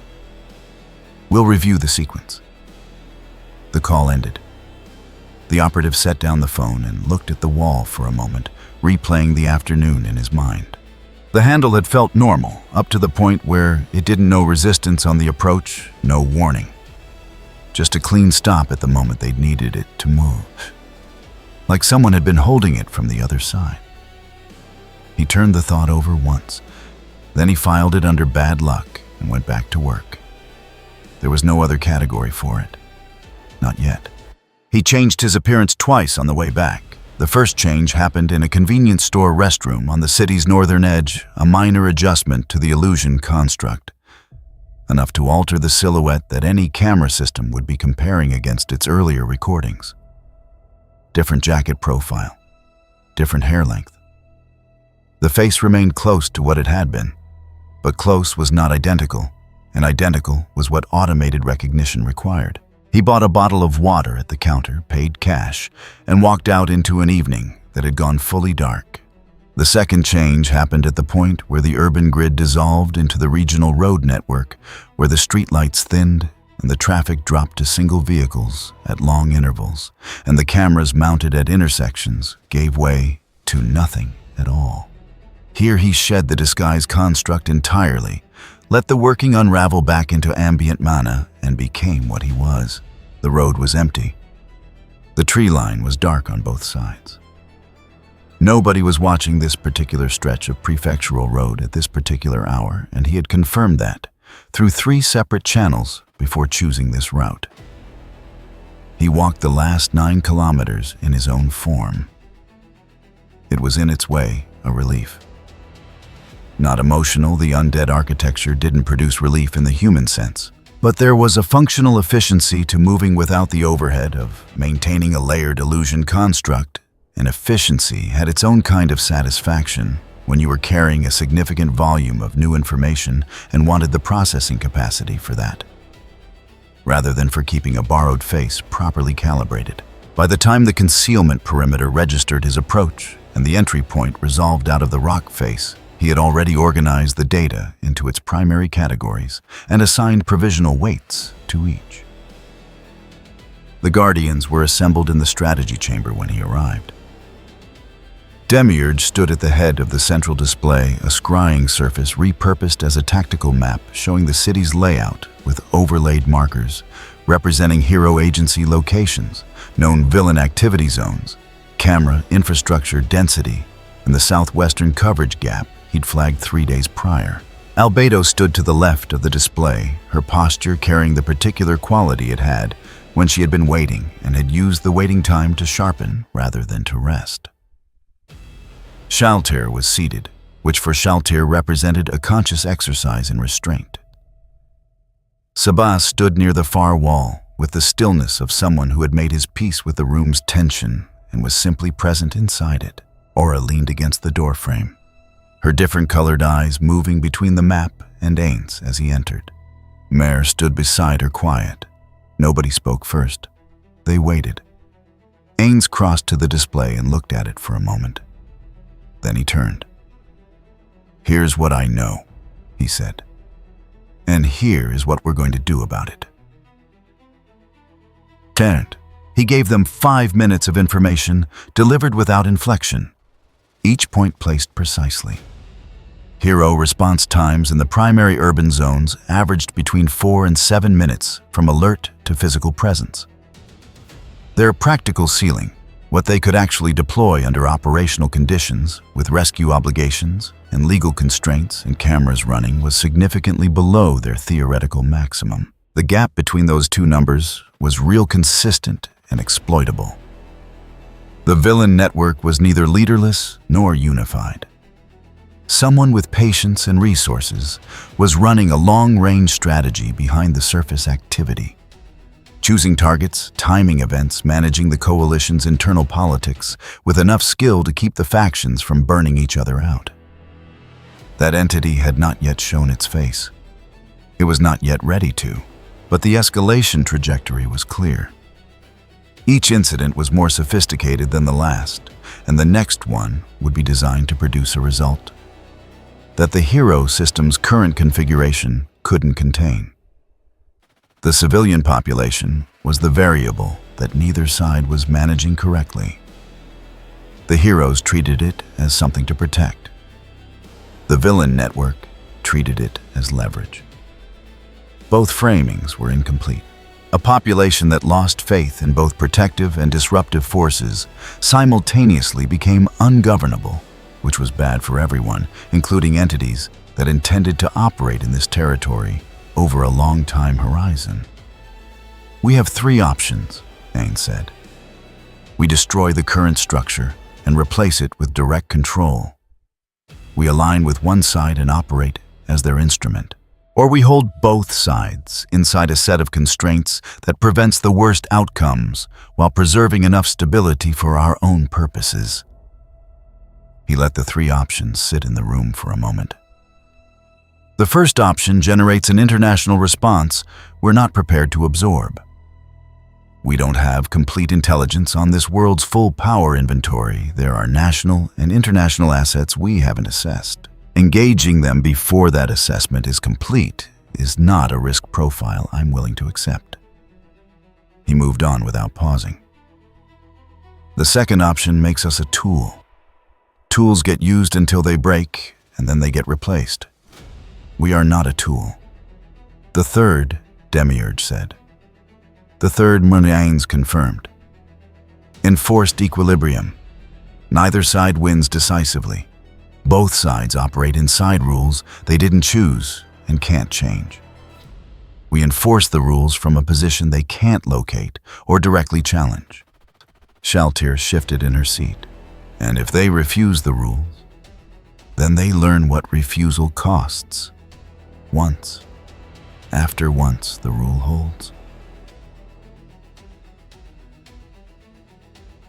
Ainz, The specifics took another 20 minutes, and they were specific. For the villain network, no mass civilian casualties. No infrastructure destruction above the threshold that triggers national emergency protocols. Controlled disruption was permitted. It kept the hero system occupied and prevented it from becoming an unchecked monopoly on force. But the upper limit was fixed. Any individual or group that crossed it would be removed from the board. Quietly, completely, without the kind of evidence trail that invited investigation. For the hero system and the governmental structure behind it, no active pursuit of the third party through operations that put civilian populations at risk. No escalation to full national mobilization without cause that met a specific threshold. Acceptance, implicit or explicit, that an external constraint on the system's worst outcomes was operating. They did not need to understand it. They did not need to approve of it. They needed to stop short of the actions that would require a direct response. They won't agree voluntarily, Albedo said. It was not a question. No, Ainz said. Which is why agreement isn't what we're asking for. We're asking for behavior. Agreement is a state of mind. Behavior is what we can observe and enforce. Albedo's expression shifted by a fraction. The particular fraction that meant she understood and approved and was already thinking about the specific pressure points that would produce the desired behavior most efficiently. The villain network's leadership, Demiurge said. Drawing them to a location of our choosing rather than engaging them on their ground. Yes, that's your problem to solve. The motive has to be something they can't ignore, not a threat, not an invitation. Something that looks like an opportunity. Ainz looked at the map. They want resources. They want capabilities they don't currently have. Find the specific thing their leadership can't afford to pass up and make it appear to be available at the location we select. I have several candidates already, Demiurge said. The smoothness of it suggested he had been working on this before Ainz had returned. The hero system's response is different, Ainz continued. We don't draw them. They'll come on their own once the pattern becomes visible enough to demand a response. What we control is where they choose to make their move. The bait is the anomaly. The anomaly is us operating in ways their system can't categorize. When they decide to set a trap, they'll choose a location that gives them the advantages. They understand camera coverage, controlled perimeter, clear fields of engagement. He paused. We let them set that trap, and we walk into it on our schedule, not theirs. Sabas spoke, and it was the first time he had spoken since Ainz entered the room. The objective on the hero side. You said behavior, not agreement. What specific behavior? They stopped trying to identify and neutralize the third party. They redirect that energy toward managing the villain activity within the new limits. They don't know they're doing it because we told them to. They think they're making operational decisions based on cost-benefit analysis. Ainz looked at Sabas directly. No hero dies in our engagement with them. No civilian reaches the engagement zone. We demonstrate capability sufficient to make continued escalation irrational, and then we stop. Sabas held his gaze for a moment. Then he nodded once, with the particular precision of someone accepting a condition rather than merely receiving an instruction. Aura, Ainz said. She straightened from the doorframe. Lord Ainz. I need the location confirmed and sealed before Demiurge moves the bait. The villain engagement site needs a perimeter that guarantees no civilian access within 200 meters. Your responsibility. Understood. Mayor, the hero engagement site. If they choose a location with existing infrastructure, I want to know the structural load capacity and the subsurface geology before we arrive. Nothing dramatic, just information. Mar nodded without speaking. Ainz turned back to the full room. The signal device protocols for the engagement operations. We use the localized interference mechanism, not a world item, not a broad spectrum effect. Narrow radius, short duration. Calibrated to disrupt recording equipment without producing a signature that survives forensic review. He looked at Demiurge. I want that mechanism tested in a controlled environment before it goes into the field. Tonight, Demiurge said. Good. Ainz moved toward the chamber exit. Then he stopped. One more thing.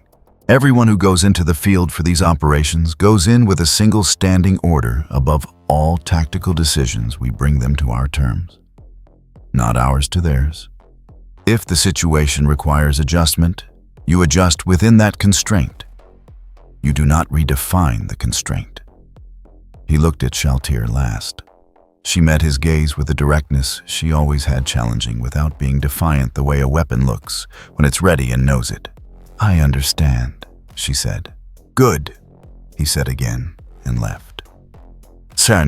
In the chamber behind him, Demiurge was already at the tactical display. His clawed fingers moving through the overlay markers with the focused economy of someone who had been waiting for this exact moment for longer than he would say. The bait, Albedo said, moving to stand beside him.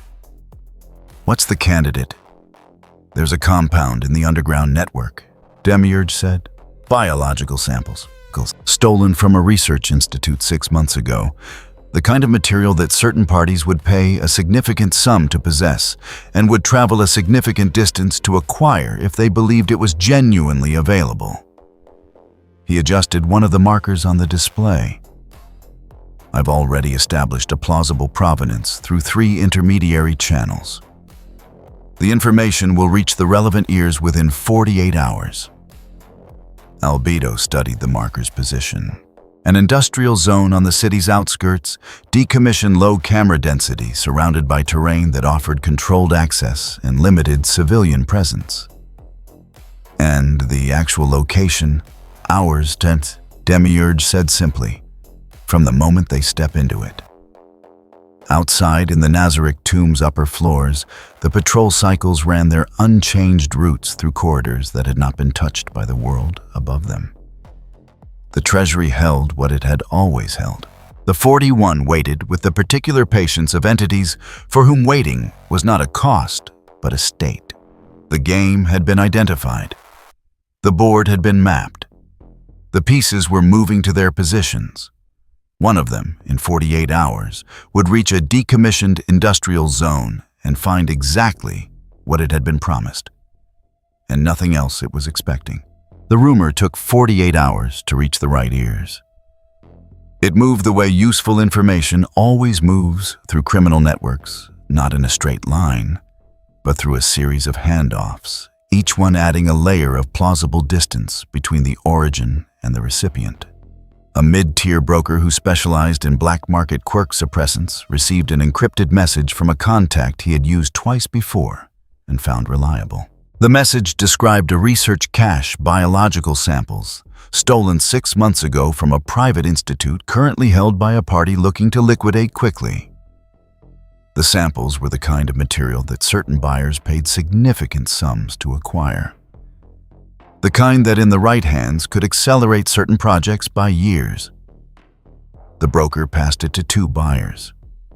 One was a pharmaceutical black market operator with no ideological commitments and very clean accounting. The other was a channel that connected through 4 additional steps to the organizational structure that had been running the escalating incident pattern across the city's southwestern zones. The pharmaceutical operator sent a representative to verify the goods and found nothing at the designated address. He concluded it was a dead lead and wrote it off. The other channel did not send a representative. It sent a question back through the same handoff chain: who was the seller? The answer that came back was a name, a false one attached to a false history that Demiurge had built across 6 weeks of groundwork, embedding it into the kinds of records that criminal networks use to verify identity. Not government records. Those were too clean, too auditable. The records that mattered lived in the ledgers of 3 mid-tier brokers, the reputation threads on 2 encrypted forums, and the memory of a fence in the harbor district who had been given a very good reason to remember the name favorably. The channel accepted the name. It passed the information upward.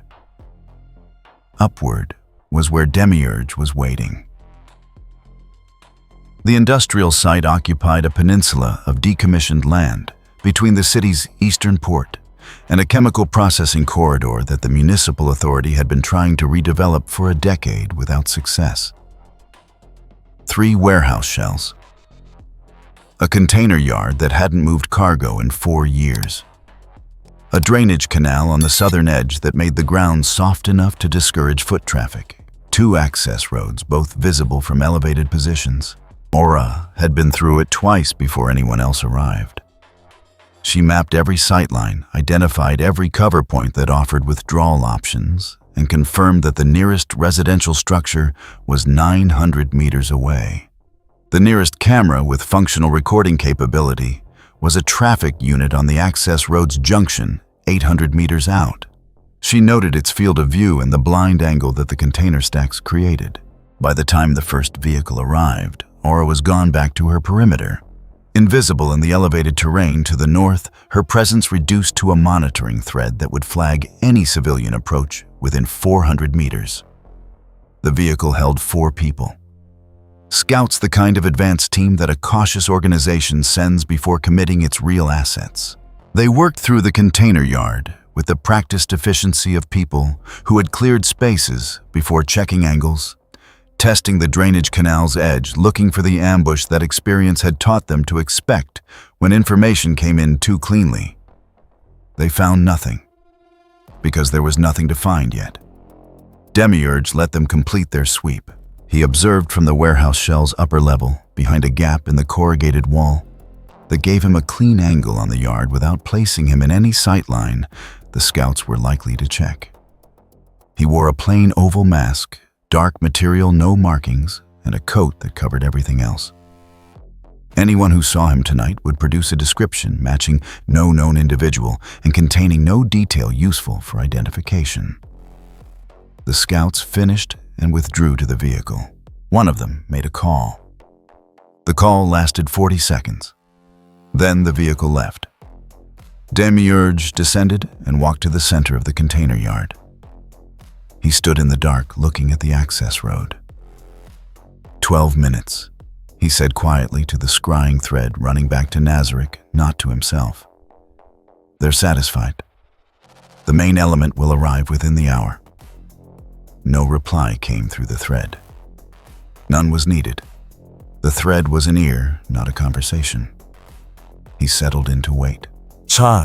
They came in 3 vehicles and a portal. The portal opened first, a vertical tear in the air at the yard's western edge rimmed with dark mist that caught the harbor's ambient light and turned it into something that looked like a bruise. 4 figures stepped through.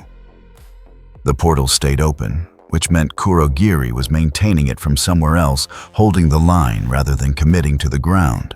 It was what Demiurge would have done. The vehicles arrived 90 seconds later through the northern access road, headlights off, moving fast. 12 people between the 3 cars. Dobby was among them, the blue fire visible even when suppressed a faint luminescence around his scarred hands that his body couldn't fully contain. Twice stepped out of the second vehicle talking to himself in the rapid alternating cadence that meant he was managing his internal state rather than losing it. 2 Nomu. Smaller than the documented high-end models, but built on the same template, rode in the third vehicle, the suspension compressed under their weight. Shigaraki came through the portal last. He moved across the yard with his hands in his pockets, eyes scanning the space with the quality Demiurge had studied in the incident records, not tactical in the conventional sense, more like appetite. The way someone looks at a room when they're deciding whether to stay or burn it and haven't committed to either. He stopped in the center of the yard. "Where is he?" Shigaraki said. Not a question, a demand addressed to the dark. "Here." Demiurge said, and stepped out of the shadow at the container stack's base. The reaction was immediate. Dabi's hands came up. Twice split into two, the Nomu oriented toward the sound. Shigaraki didn't move. He looked at Demiurge the way you look at something you're trying to categorize when the categories aren't quite working. "You're the seller," Shigaraki said. "I'm the representative," Demiurge said. "The goods are real, so is the offer. But before we discuss terms, there's something I'd like to establish." "What?" "That you understand what kind of conversation you've agreed to have." Shigaraki's eyes narrowed. "Is that a threat?" "A clarification." Demiurge's tone didn't shift the same civil register, the same measured pace, as if they were discussing something administrative rather than standing in a decommissioned yard at midnight with 12 armed people between them. "The goods are secondary. The primary purpose of this meeting is to deliver a message. I'd prefer to do it without the violence, but I'm prepared for either arrangement." A beat of silence. Then Shigaraki laughed, short, dry, no warmth. "You walked in here with 12 of us and one of you, and you're telling us you're prepared for violence." "I said I was prepared for it. I didn't say I was concerned about it." The laugh stopped. Dabi fired. The blue flame crossed the distance in a fraction of a second. A concentrated stream, not a spray. The controlled burn of someone who had learned precision with something that wanted to be excessive, aimed at center mass. By the standards of the incident records, a serious opening. Shaltir stepped out of the shadow behind Demiurge and took it. The flame hit her breastplate and spread across the surface, the legendary class armor absorbing the strike the way a stone wall absorbs rain, and dissipated. Not deflected, not redirected. Simply ceased at a surface that had decided not to respond. Shaltir looked down at the scorch mark with an expression suggesting mild, aesthetic disappointment. "That's the fire one," she said. "I was wondering when that was coming." The yard went very quiet. Shigaraki's hands had come out of his pockets. Fingers spread the instinctive readiness of someone whose quirk lives at the end of every touch. And he was looking at Shaltir with the expression of a person who has discovered that a variable they had not accounted for is standing 8 meters away and appears genuinely unbothered by what just happened. "What," he said, "are you?" "She's a demonstration," Demiurge said. "The message I mentioned." One of the Nomu charged. It crossed the yard in 3 seconds. The closing speed that biological quirk augmentation produces in the high-end models, the kind of pace that ends most confrontations before they develop. Shaltir sidestepped it with a movement that appeared unhurried and was nevertheless faster than the Nomu's tracking caught its momentum, and redirected it into the container stack at the yard's northern edge. The stack rang like a struck bell. The Nomu hit the ground and did not immediately rise. 4 seconds start to finish. Shaltir had not drawn her weapon. Twice had generated 6 copies during those 4 seconds, a sound tactical choice flooding the field with targets to diffuse focus. Demiurge watched them spread and noted their positions. Kurogiri's portal was still open at the western edge. 2 copies were moving toward it. Demiurge raised one hand. The portal shuddered. No visible effect, no light, no sound, beyond a faint displacement near its rim. But the copies slowed, sensing something wrong with the exit that their instincts said should be straightforward. Kurogiri, wherever he was holding the gate, would feel the resistance, now a sustained counter-tension requiring significantly more energy than the gate should need. He could maintain it, but not indefinitely. And not while managing a rapid extraction for 12 people simultaneously. Shigaraki was still watching Shaltir. "The Nomu has shock absorption," he said. "Yes," Shaltir said pleasantly. "So you hit it hard enough that shock absorption didn't matter." I hit it at a fraction of what I have available. Think of it as a greeting. Silence. Shigaraki's eyes moved between Shaltir and Demiurge. The calculation was visible, not panic, which was one of the responses Demiurge had anticipated managing, but the strategic reassessment of a leader whose model has just produced a data point it didn't account for. "What do you want?" Shigaraki said. "To talk," Demiurge said, "about rules." "I don't follow rules." "I know. That's why I'm here to establish them rather than request them." He clasped his hands behind his back. "What you do after tonight is your choice.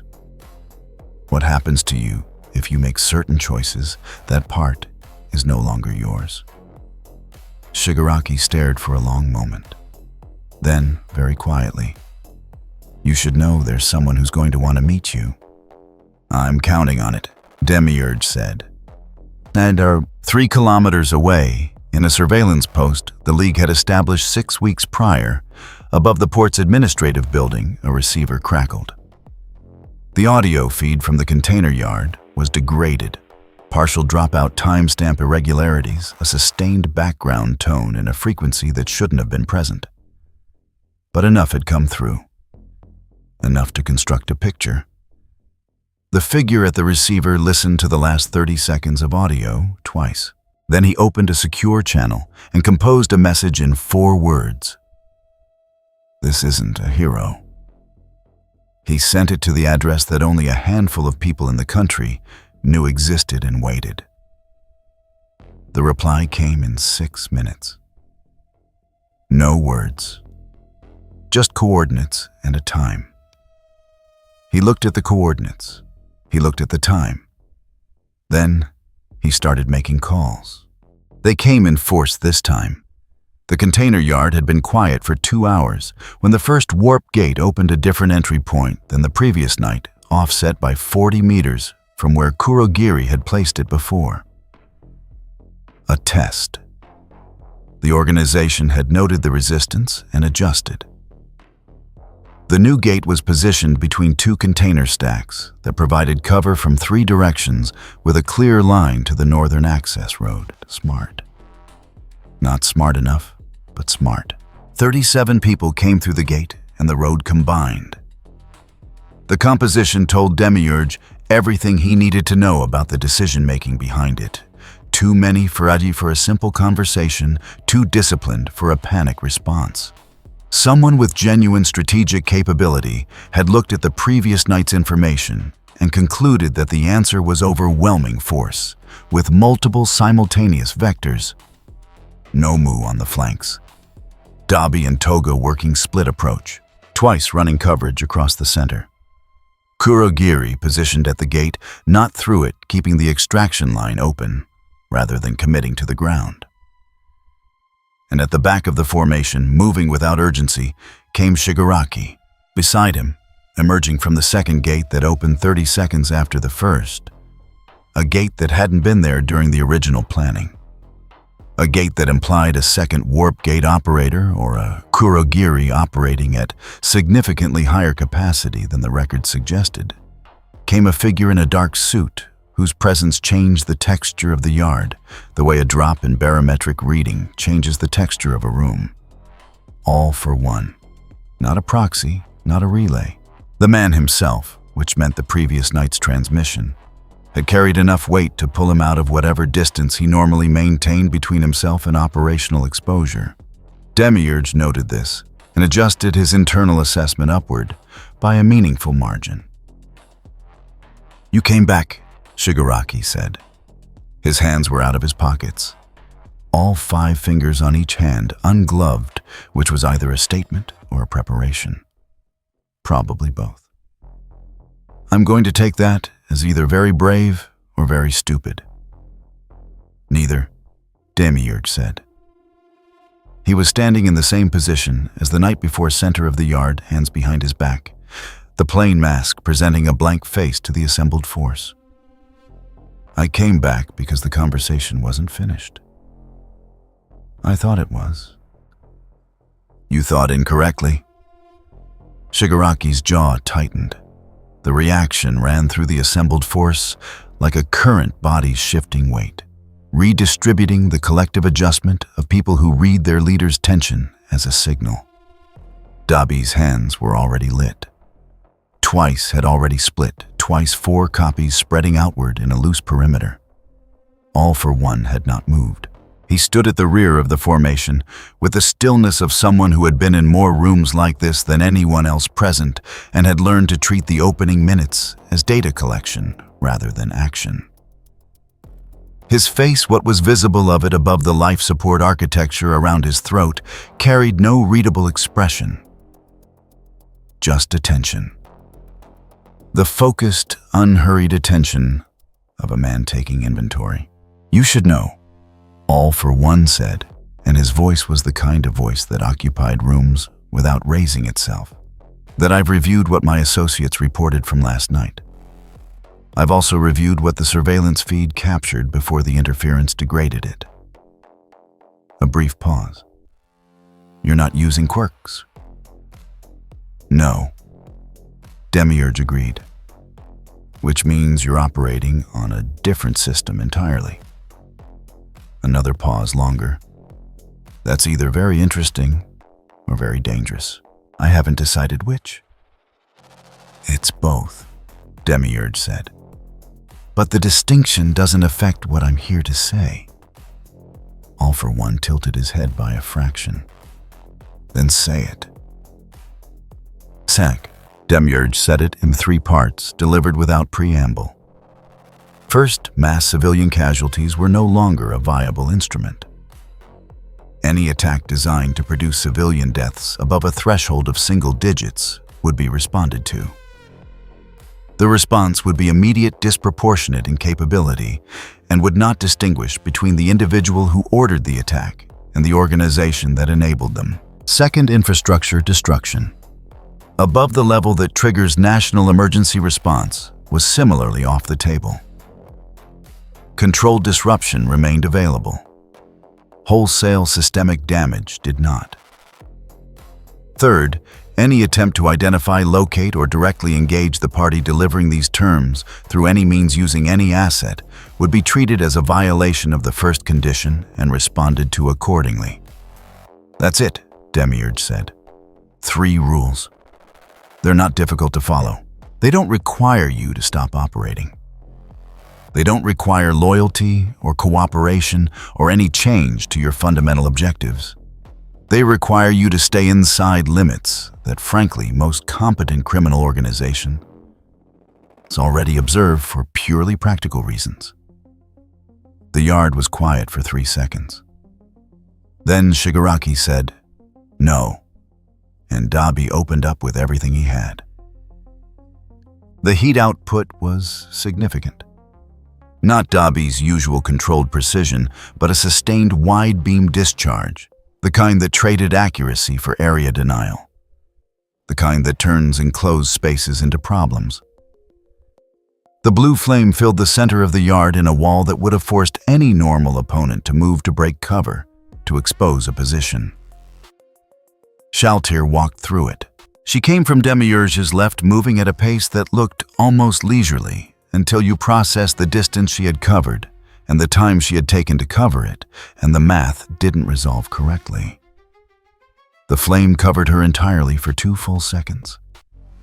When she cleared the far edge, the armor's surface was darkened in patches, but otherwise unmarked, and her expression suggested she had found the experience mildly tedious.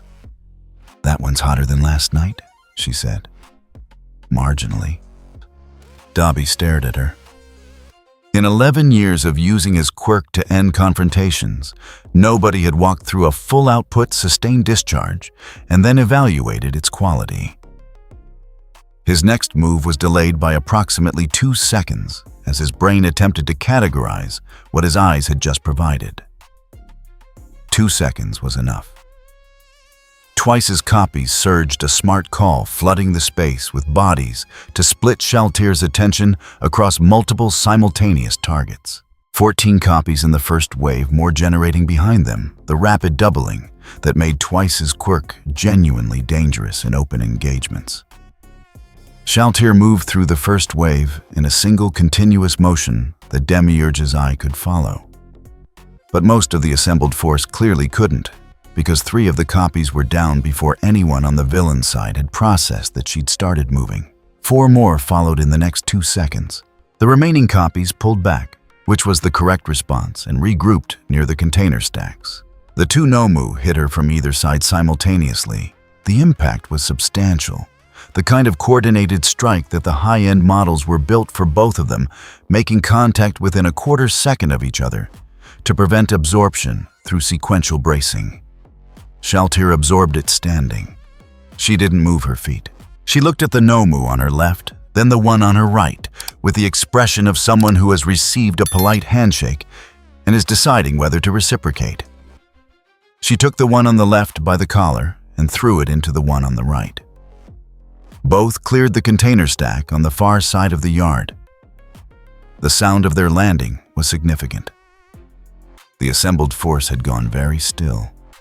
Shigaraki had not. He was moving already, not toward Shaltir, but sideways, using the cover of the engagement to get his hands on the ground surface. Decay spread outward from his palms in a gray bloom that consumed the concrete and everything resting on it, opening a sinkhole that widened fast. A clever play destabilized the footing remove. The advantage of a stable base: create chaos that might produce an opening. Shaltir went straight up. She hit the apex of her jump at roughly 8 meters and hung there for a moment, the split lance finally in hand, before descending along a line that put her outside the decay's radius.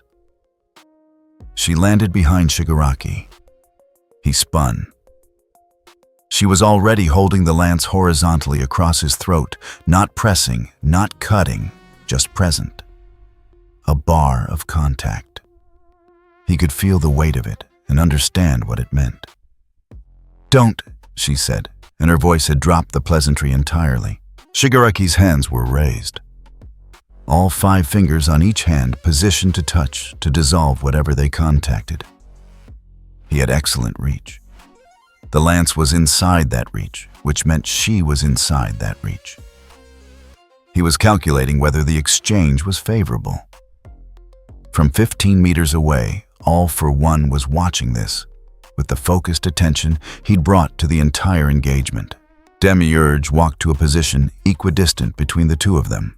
"What you're calculating right now," he said to Shigaraki, "is whether the probability of landing a touch justifies the certainty of what happens immediately after." He let that sit for 1 second. "The answer is no, and I think you know that." Shigaraki's hands didn't move. His eyes were fixed on a point past Shaltir's shoulder. Not at her face, not at the lance, but at the middle distance, the way eyes go, when a mind is doing something other than looking, when it's running a problem that doesn't have a clean answer. "Kurogiri," he said. The gate at the western edge of the yard flickered.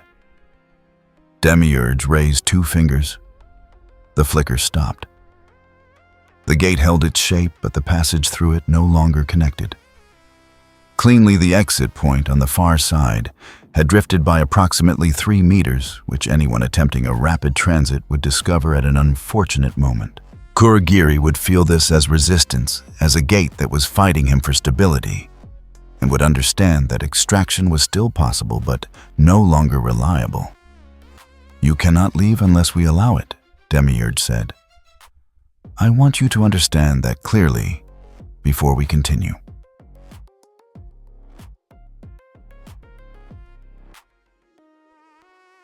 Silent, All for One moved for the first time. He walked forward through the remaining.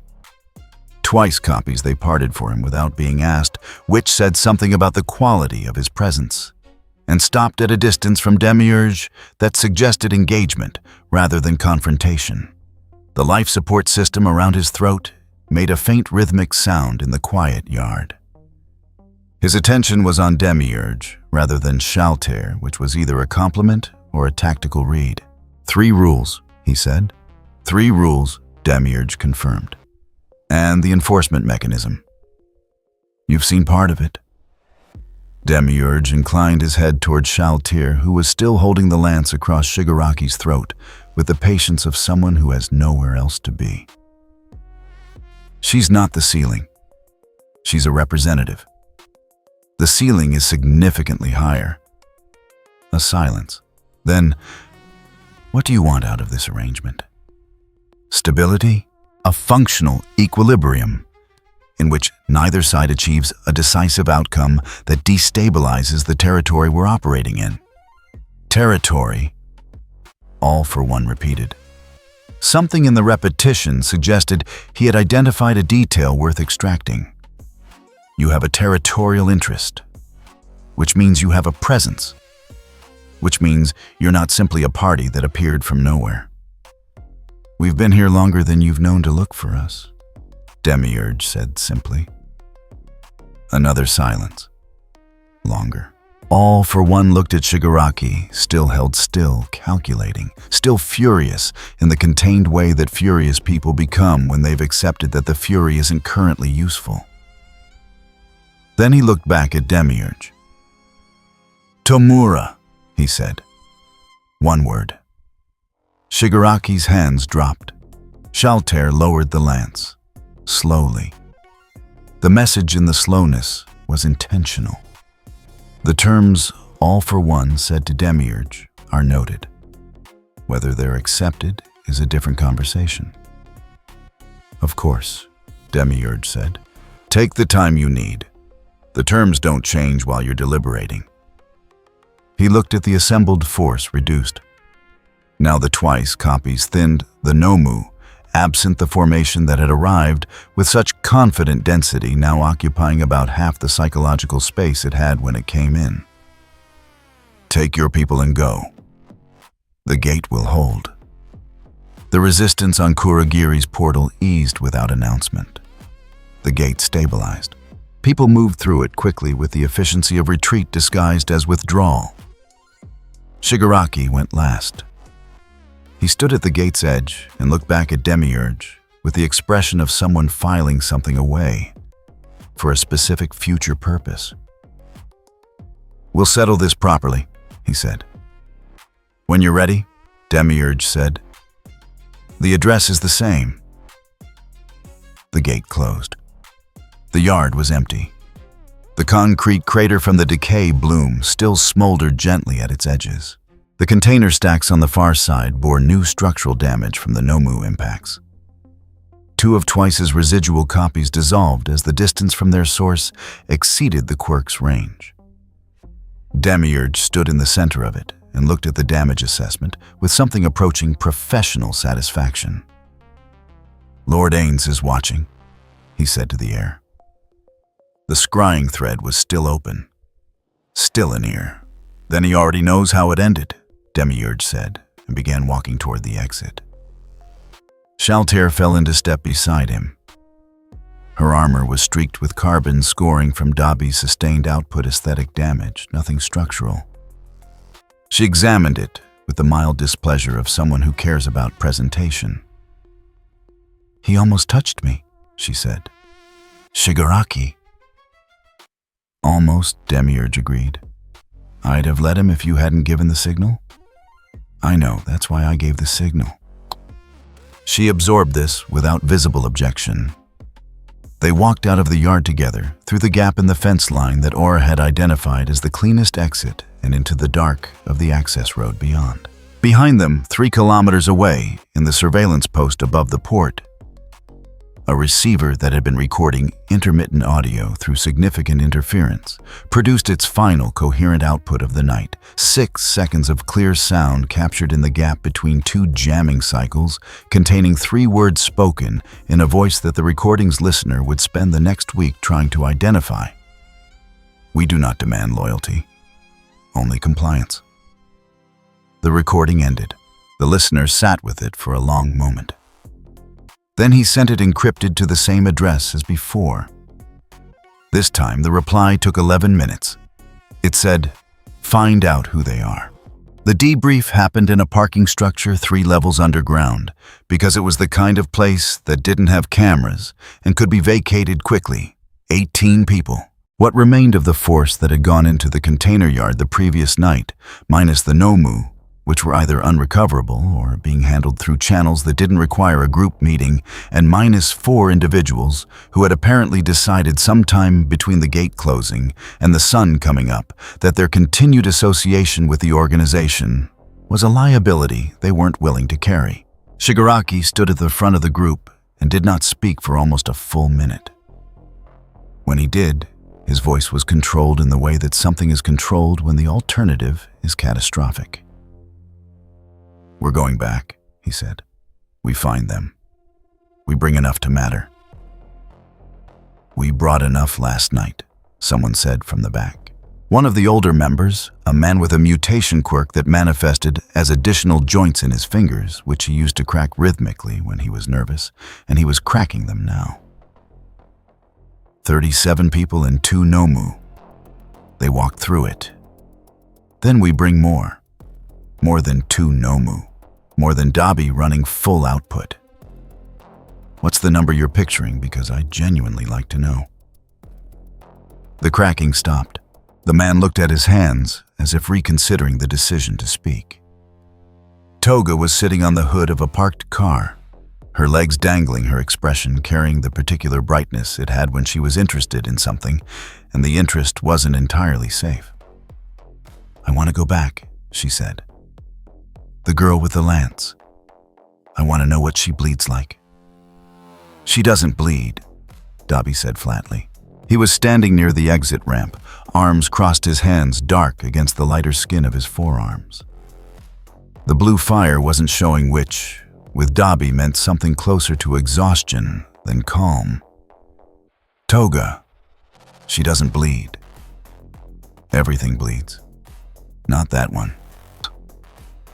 Twice was having a quieter argument with himself near the far wall. 2 versions of the same face cycling through the same disagreement about whether last night had been a win disguised as a loss, or a loss that would eventually become a win. Neither version seemed to be persuading the other.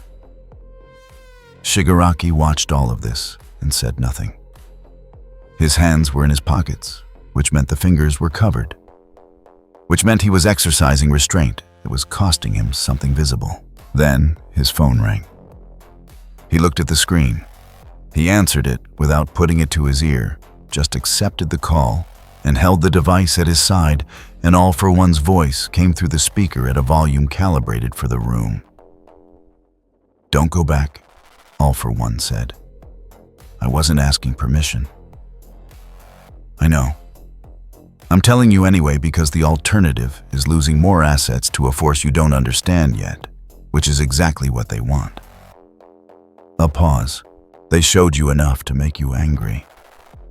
They showed you precisely enough. Think about why." Shigaraki's jaw tightened. "Because they wanted us scared. Because they wanted us reactive. Scared people hide.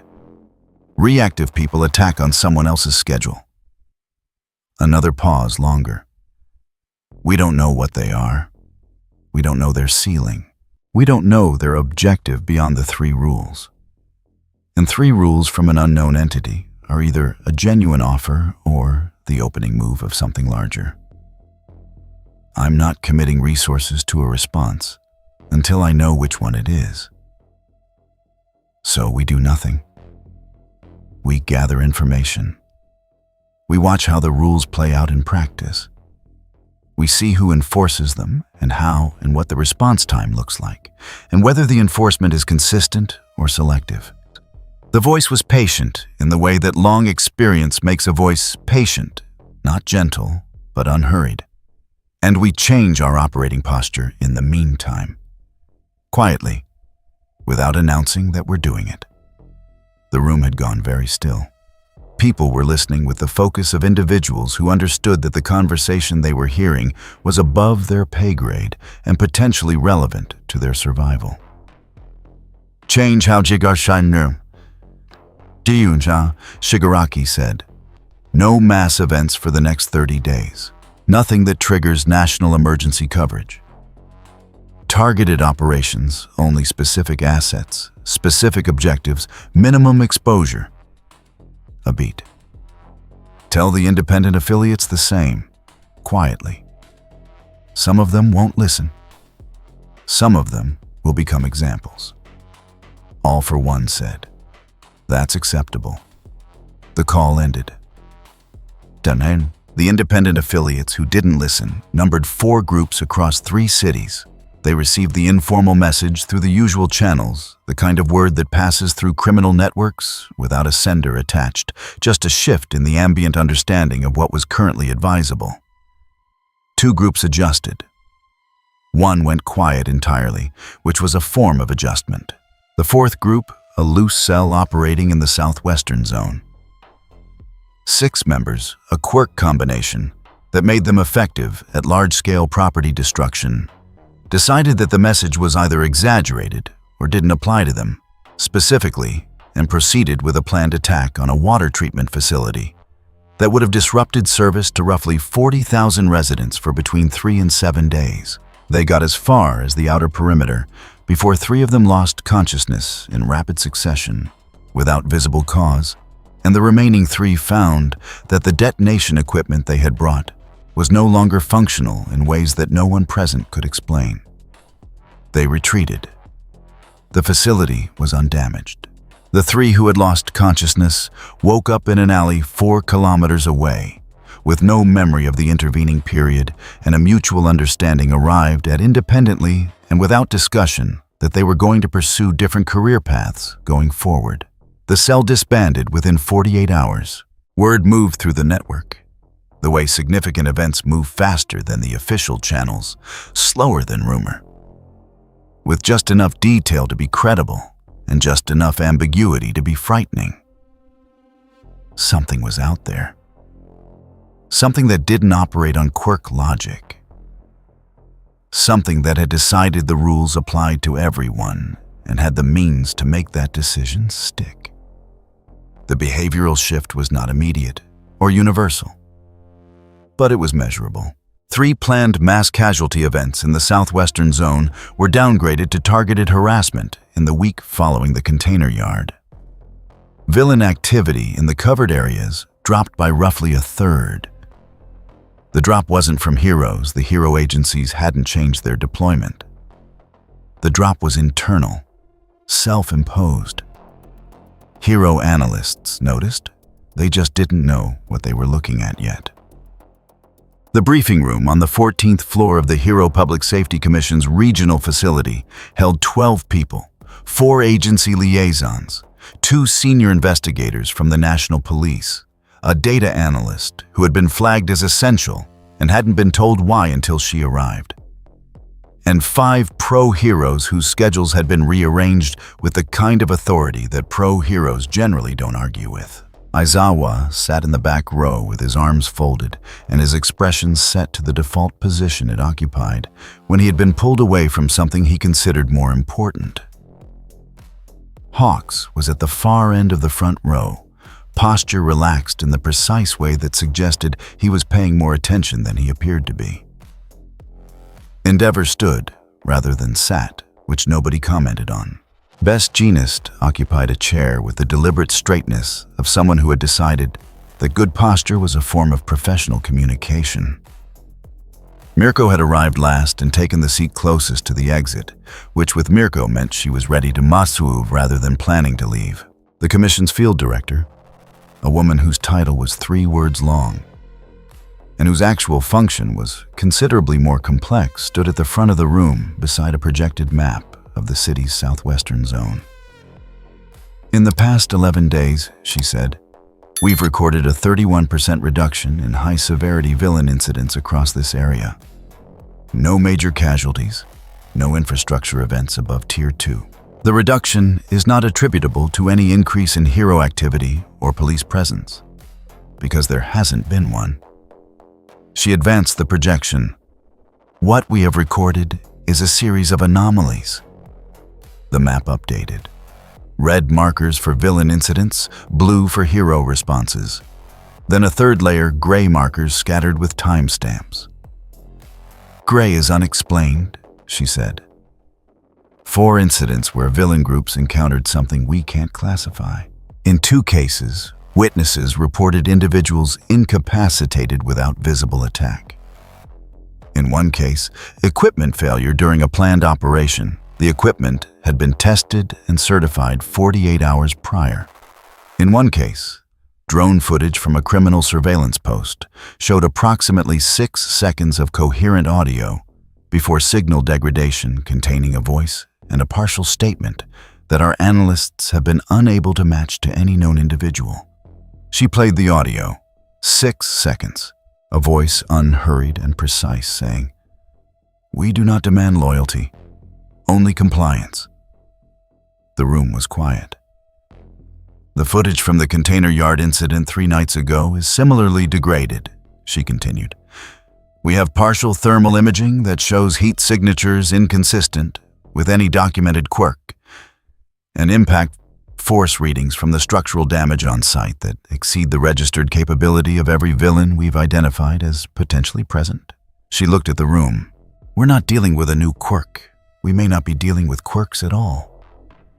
Aizawa said from the back row, "What's the working hypothesis?" 3. First, unknown technology, a private actor with resources significantly above anything we've previously encountered. Second, an international metahuman whose capabilities haven't been documented by any agency we have access to. Third, she paused, and the pause was the kind that happens when someone is about to say something they would prefer not to say, something outside our existing classification system. "You mean something we don't have a category for?" Hawk said. "I mean exactly that." Endeavor shifted his weight. "What do you want from us?" "Confirmation. We need to make contact with whatever this is on our terms in a controlled environment. We need footage that survives the interference. We need a capture or, at minimum, a confirmed sighting at close range by credible witnesses." She advanced the projection again. "We're going to give them something to respond to. A contained incident staged in a low civilian zone, where we control the perimeter and the recording infrastructure. Something that looks from the outside like a situation that requires the kind of intervention we've been seeing." "A trap," Mirko said. "A structured engagement opportunity," the director said. "A trap," Mirko said again, without inflection. "Yes." The data analyst raised her hand. "The interference pattern on the existing footage, it's not random noise. It's targeted. Whoever is doing it knows exactly where our recording equipment is and is applying the minimum disruption necessary to prevent identification while allowing enough through to let the event be documented." She looked around the room. "They want us to know something happened. They just don't want us to know who did it." Another silence. "So they're communicating," Aizawa said. "They've been communicating since the first incident," the analyst said. "We just haven't been listening to the right channel."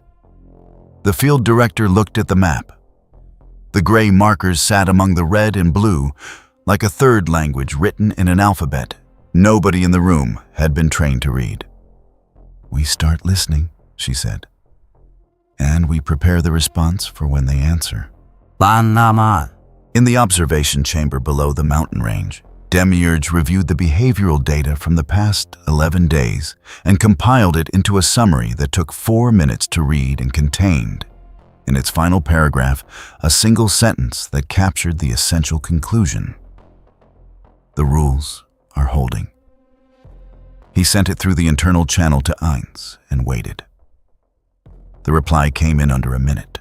3 words in the precise and unadorned register that Ainz used when the situation had confirmed what he already knew.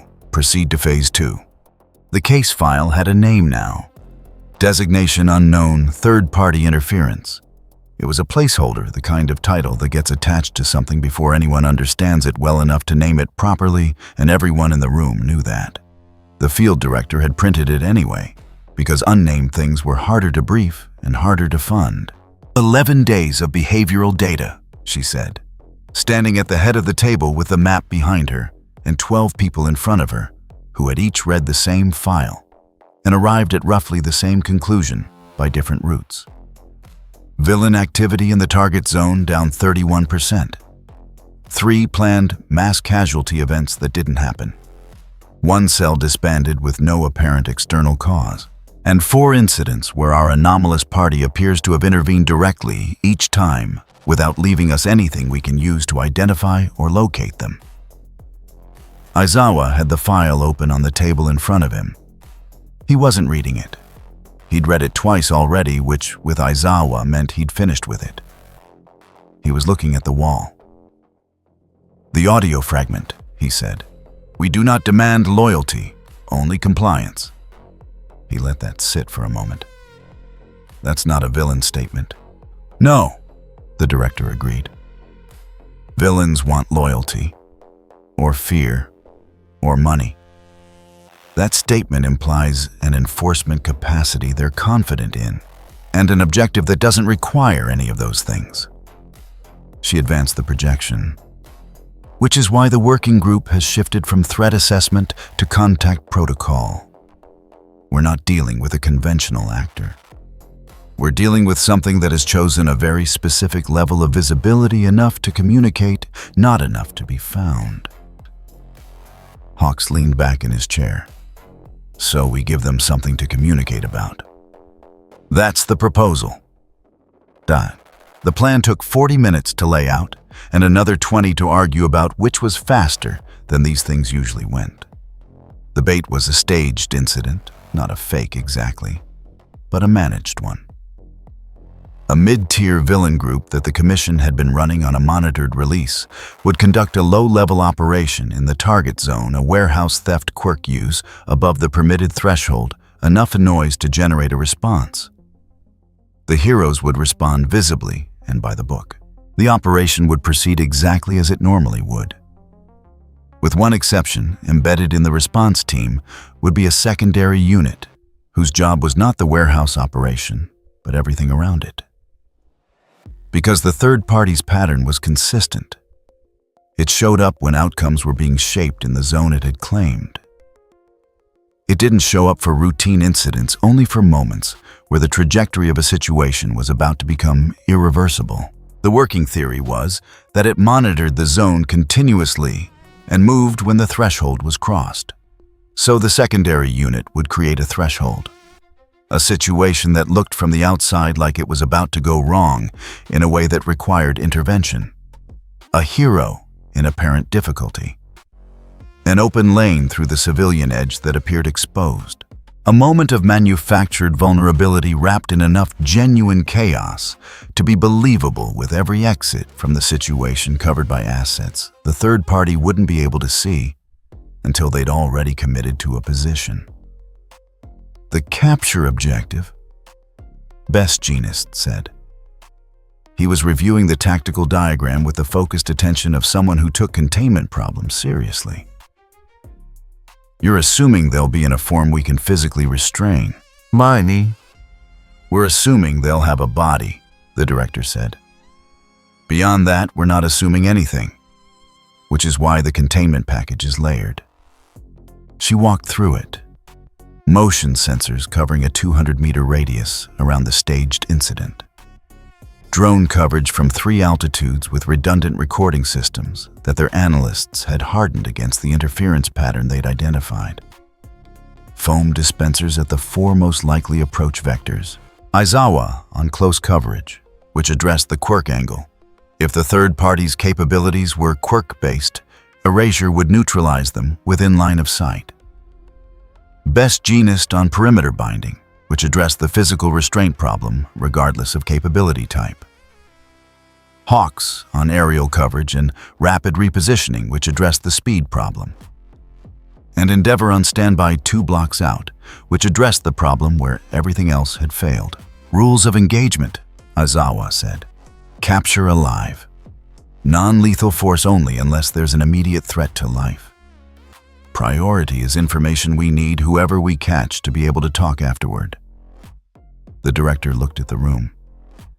"We are not equipped to fight this thing. We're equipped to stop it long enough to find out what it is." "And if it doesn't stop?" Mirko said. "Then Endeavor comes off standby." Mirko nodded, which with Mirko meant she'd accepted the answer without necessarily endorsing it. The staging took 2 days. The warehouse district on the city's northeastern edge was close enough to the zone of anomalous activity to be plausible, far enough from residential density to be defensible. The commission sealed the perimeter under a cover story that the local police had used before a gas line survey, which explained the equipment trucks and the restricted access, and the general air of something official happening that civilians didn't need to engage with. The motion sensors went in first, then the drone anchors, then the foam dispensers mounted in the loading bay entrances and calibrated for the kind of rapid deployment that didn't require line of sight. The interference hardening on the recording systems took the longest. The analyst who'd identified the jamming pattern had spent 36 hours reverse engineering it and believed with moderate confidence that she'd found a frequency band the third party's equipment couldn't reach without significantly expanding its coverage radius. Moderate confidence. Everyone in the room had noted the qualifier and made their peace with it. The villain group 6 members monitored, fully aware they were operating under commission conditions, even if they didn't know the specific objective, were briefed on their role. Get in, take the target item, make enough noise to justify a hero response, and then let events proceed. They were told nothing about the secondary unit.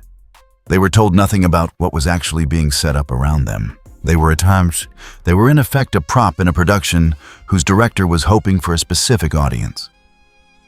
Aizawa walked the perimeter at hour 38 before the operation went live. He moved through the drone coverage zones and the sensor fields and the positions where Best Jeanist's team would be waiting. And he thought about the audio fragment. "We do not demand loyalty, only compliance."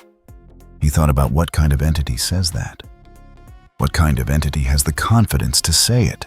What kind of entity is interested in compliance rather than submission? Because those weren't the same thing. And most of the forces he'd dealt with in 20 years of hero work hadn't understood the difference.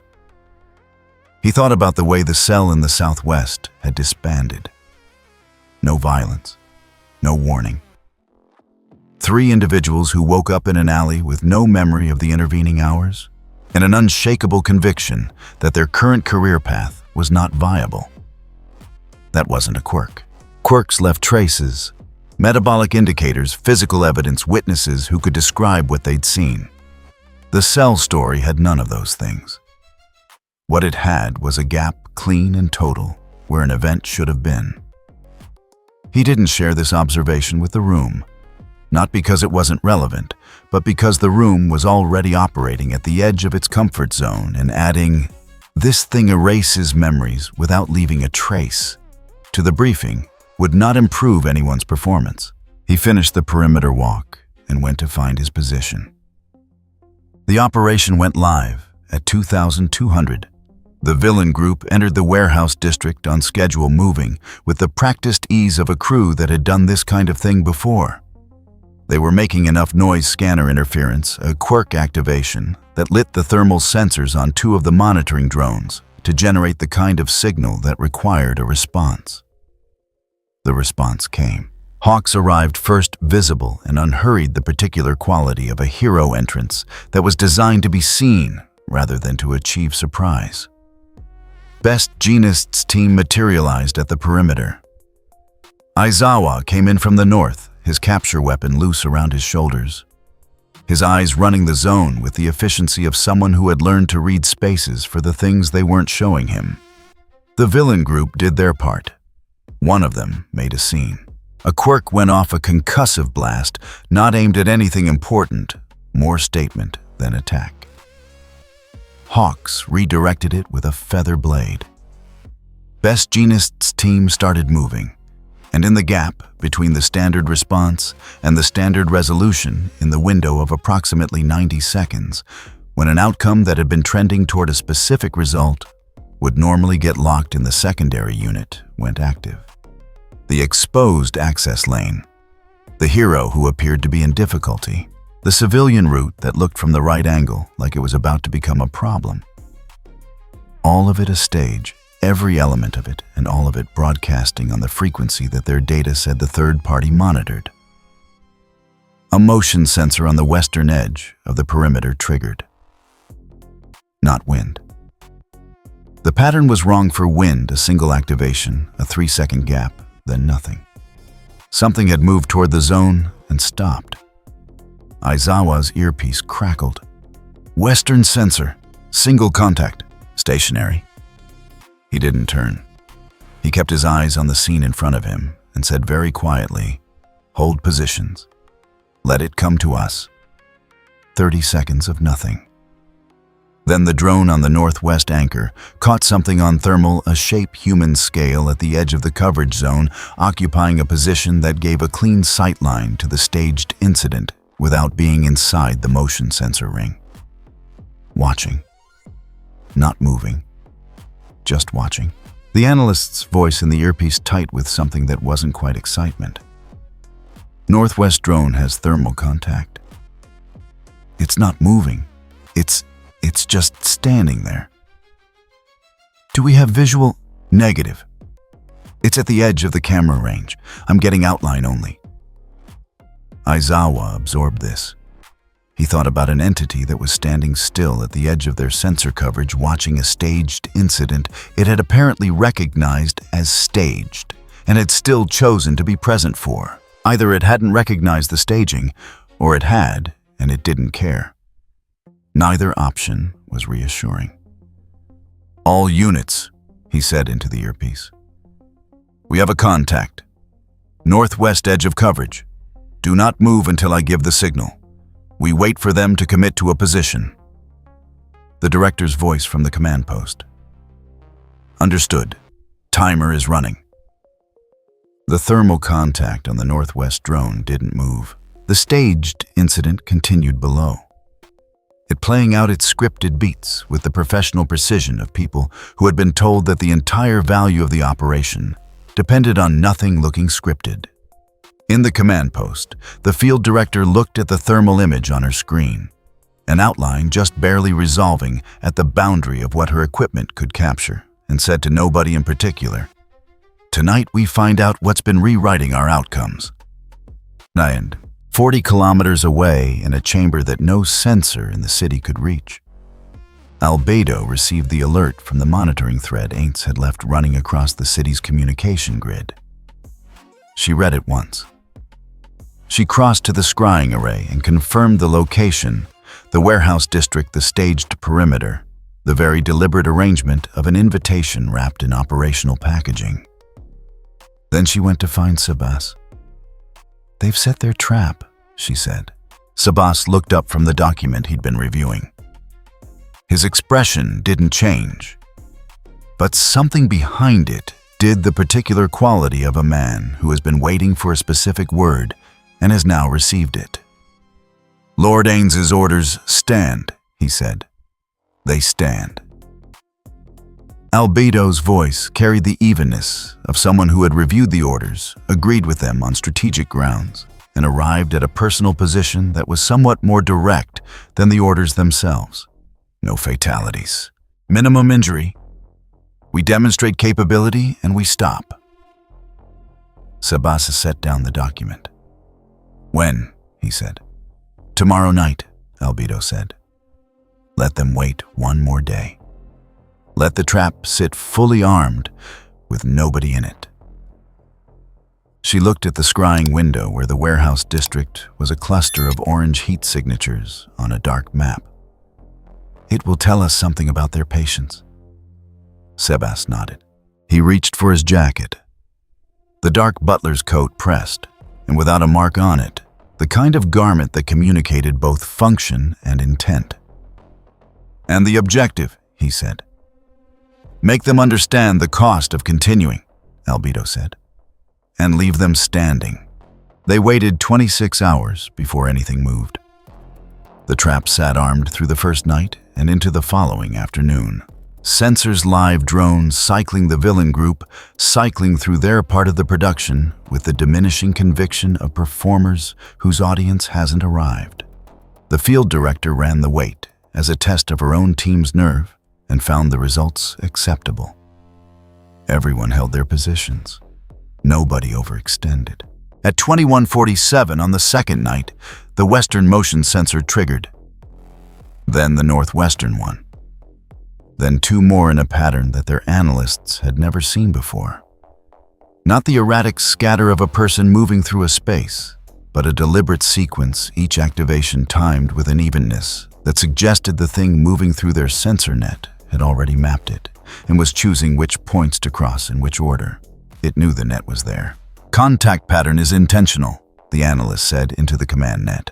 Her voice was steady. "It's showing us it can see the layout." Aizawa was already moving to his designated position, northeast corner of the inner ring maximum sight line, the spot the plan had identified as the optimal erasure point.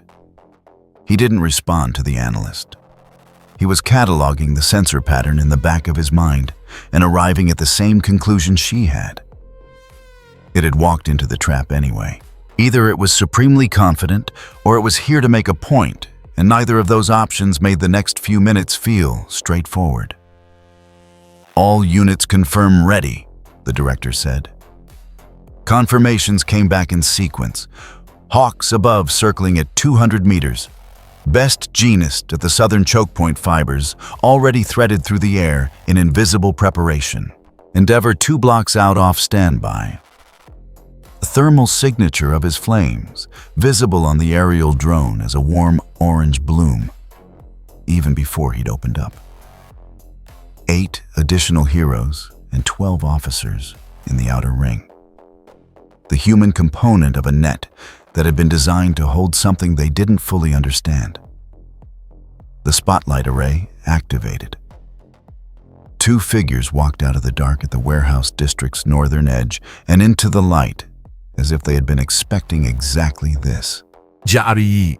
The woman was in full plate armor, white and gold, the scale of it wrong for the space, built for something larger than a warehouse district engagement. She moved without the mechanical stiffness that heavy armor usually imposed. Which was the first thing that didn't fit. The second was the weapon at her back, a glaive on a scale that suggested it was not decorative. She was looking at the command post with the expression of someone who had read the room before entering it. The man beside her was dressed entirely differently. A dark butler's uniform pressed not a mark on it, white hair and a white beard, and the unhurried bearing of someone for whom the sensor net and the spotlight array and the 12 heroes in the outer ring represented approximately the same level of threat as a politely worded disagreement. He had his hands clasped behind his back. He was looking at Aizawa. "This is a sanctioned operation." The director's voice came through the loudspeakers at the perimeter. "You are surrounded. Comply with instructions, and no force will be used." The woman in armor said nothing. The man said calmly, "You've prepared carefully. We want you to know we recognize that." "On the ground," the director said. "Both of you." The man tilted his head by a fraction, as if considering whether the instruction was meant seriously. "Aizawa," the director said. He opened his eyes. The erasure field expanded outward, the invisible boundary of his quirk, sweeping across both figures, cutting off any active ability within its range. He held it steady and watched for the signs he'd learned to read the flinch of someone whose quirk was suddenly absent. The disorientation of a person whose enhanced capability had just been switched off at the source. Neither figure reacted. The man looked at him with something that might have been mild interest. "That's a remarkable ability," he said. "It doesn't appear to find anything to work with, but the attempt is noted." Aizawa didn't move his eyes. He kept the field live and said, "Best genist." The fibers came from 4 directions simultaneously, carbon threads moving faster than most people could track. wrapping the woman's arms and torso in a binding pattern that Best Jeanist had spent 11 years refining into something that could hold a 20-ton structural quirk. The threads pulled taut. The woman looked down at them. Then she lifted her right arm. The binding didn't break it, held technically in the sense that the threads remained intact. But the force required to keep her arm down would have meant redirecting every fiber Best Jeanist was running, and he had coverage across the entire inner ring.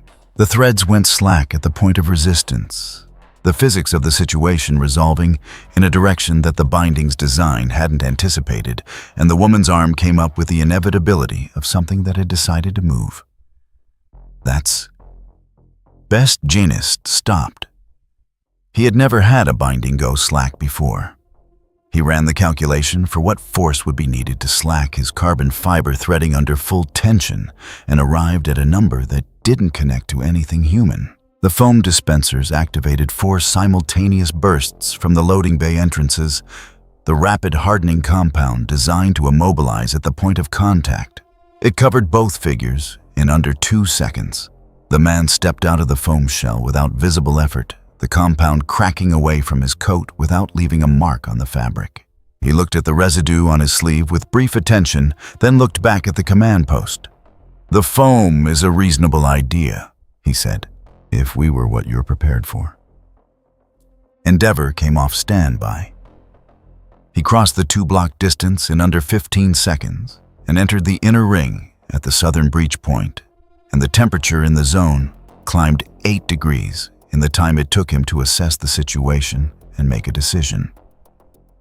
He was not given to extended tactical consideration once an engagement had reached this phase. He went for the woman in armor because the armor was the obvious challenge, and Endeavor's relationship with obvious challenges was direct. Hellflame at sustained output hit Albedo's breastplate and spread. She didn't move her feet. The heat reading on the aerial drone spiked to a level that the analyst watching it had never seen outside of documented catastrophic events. And then Albedo took 1 step forward, and the temperature differential between her position and the surrounding air produced a visible shimmer, and Endeavor's output didn't change, and she still wasn't moving. He pushed harder.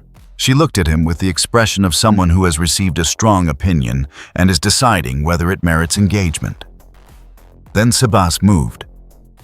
He covered the distance between himself and the command post's forward observer, a senior hero whose role was to relay Aizawa's targeting information to the outer ring in a time that the body cam footage would later show as a gap. Not a blur, not a motion artifact. A gap.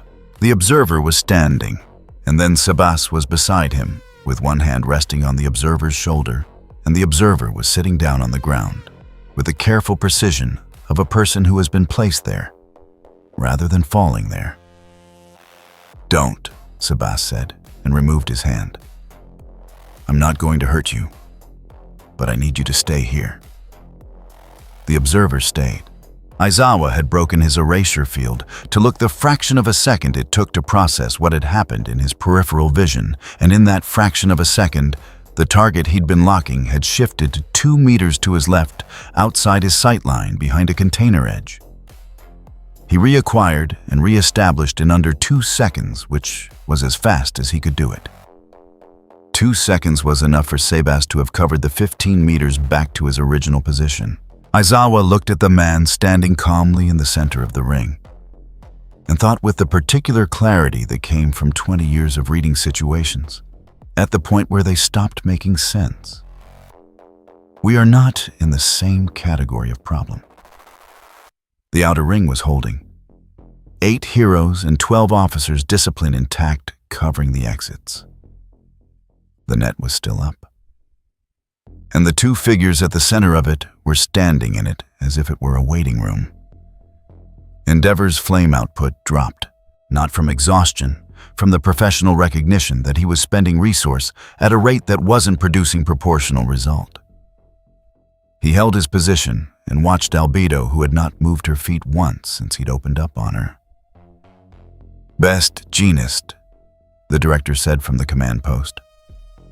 Her voice was even. "Status."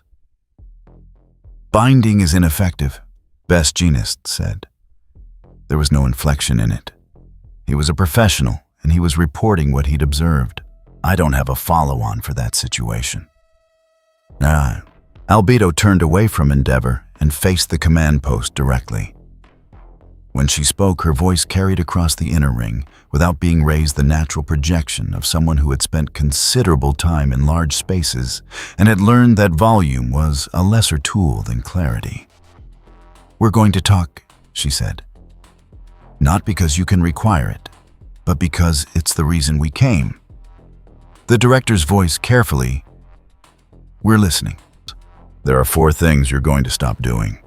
Albedo's tone was the particular register of someone delivering conditions rather than proposals. "You will not pursue our origin through operations that put civilian populations at risk. You will not frame us as a villain entity for public or political purposes we are not, and the framing will be inaccurate and will invite responses you are not prepared to manage. You will not attempt to dismantle the equilibrium currently holding the villain coalition's worst actors in check. And you will not escalate to full national mobilization based on this engagement." She paused. "If any of those lines are crossed, the response will come at a time and place of our choosing in an environment we have prepared against assets you have committed." Silence across the command net. "In exchange," she continued, "we don't take this further tonight. Your people walk out of here. You receive our acknowledgement that this conversation happened. And the current stability in this territory continues, which is in your interest, even if the mechanism behind it makes you uncomfortable." The director said after a moment, "You're asking us to accept a constraint we didn't negotiate." "I'm telling you one already exists," Albedo said. "I'm giving you the courtesy of its terms." Aizawa had lowered his capture weapon. He was looking at Sebas, who was looking back at him. With the patience of someone who had taken a professional measure and arrived at a conclusion he wasn't uncomfortable with. There was something in the look that wasn't hostility, wasn't contempt either. It was closer to the expression Aizawa associated with people who had been doing a difficult thing for a long time and had learned not to hate the difficulty. "Stand down," Aizawa said into his earpiece.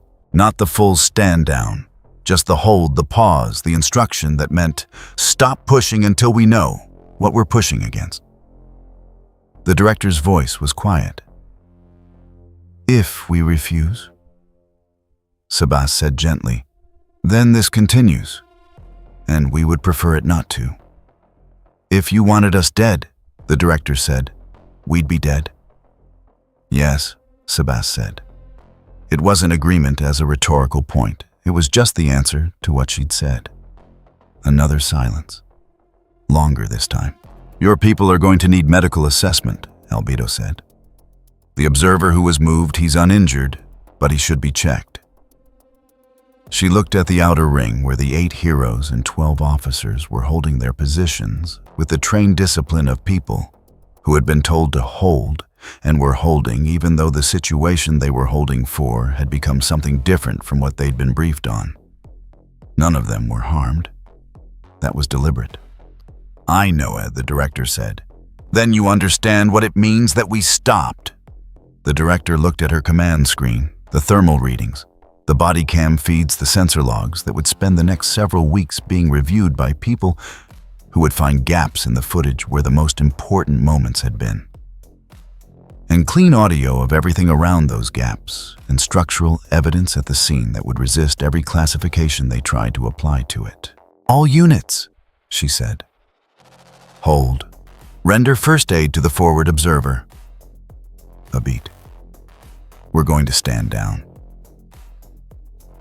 Albedo and Sebas left through the northern breach in the outer ring, which the heroes there parted for without being asked. Nobody followed. Nobody tried. Hawks watched them go from 200 meters up, tracking them on thermal until they reached the boundary of his drone coverage and kept walking, and then they were outside his range. And then they were gone. He landed on the roof of the command post and stood there for a moment with his wings half folded, looking at the space where the thermal contacts had last been. "Not a quirk," he said to nobody in particular. Inside the command post, the field director was already drafting the incident report. She wrote unknown third party, capabilities outside current assessment parameters. She stopped, reconsidered the clinical flatness of it, and wrote at the bottom of the preliminary notes a single line that was not intended for the formal report, but that she needed to put somewhere. If this thing wanted us gone, we'd be gone. It doesn't. Find out why before you do anything else. The debrief at Nazareth that night was brief. Ainz reviewed Demiurge's summary of the engagement, 4 minutes of information organized by phase with the outcome annotated at the bottom in a single line. Hero command accepted terms. Behavioral compliance expected within 72 hours. He set the summary down. Outside the tomb ran its patrol cycles with the indifference of a structure that had not changed and did not intend to. The floors were at their correct temperature. The treasury held what it had always held. The 41 were where they had always been. He moved to the primary scrying array and called up the global feed, the one Demiurge had compiled from international broadcast intercepts organized by nation and annotated with power assessments where the data was sufficient to support them. It was a long document. He scrolled through it without urgency, the way a person reads something they have already decided to take seriously. Japan. Resolved to manage equilibrium. Ongoing monitoring required. Low escalation risk. He kept scrolling. He reached the first page of the international tier, the assets that his current intelligence suggested existed above the ceiling he'd measured in this territory. The variables that had been in the back of his calculations since the first night in the observation chamber when he'd told Demiurge that the ceiling was the only thing that mattered. He stopped at a name, Star and Stripe. United States of America. Capability assessment incomplete. Quirk classification. New order. Documented engagement radius and force output. Significant. Current status. Active deployment. Pacific Theater. He looked at the entry for a long moment. Then he closed the feed and stood in the quiet of the observation chamber in a tomb that the world above it could not find in a territory that had just been, for the first time, brought to terms. It was enough for now. It was not, he thought, going to stay enough for long. The incident report filed by the Hero Public Safety Commission's regional office ran to 47 pages and concluded with a classification that had never been used before, non-standard third party. Capabilities undetermined. Threat posture conditional non-aggression. Conditional non-aggression. The phrase had taken 3 drafts and 2 hours of argument to produce, and it was still not quite right, but it was the most accurate thing they could write without having to explain what they actually believed. The field director signed it and sent it up the chain and waited. What came back 3 days later was not a directive or a counter-proposal. It was a single instruction: do not escalate. Monitor and report. No independent action. She read it twice. Then she filed it with the 47 pages and went back to work.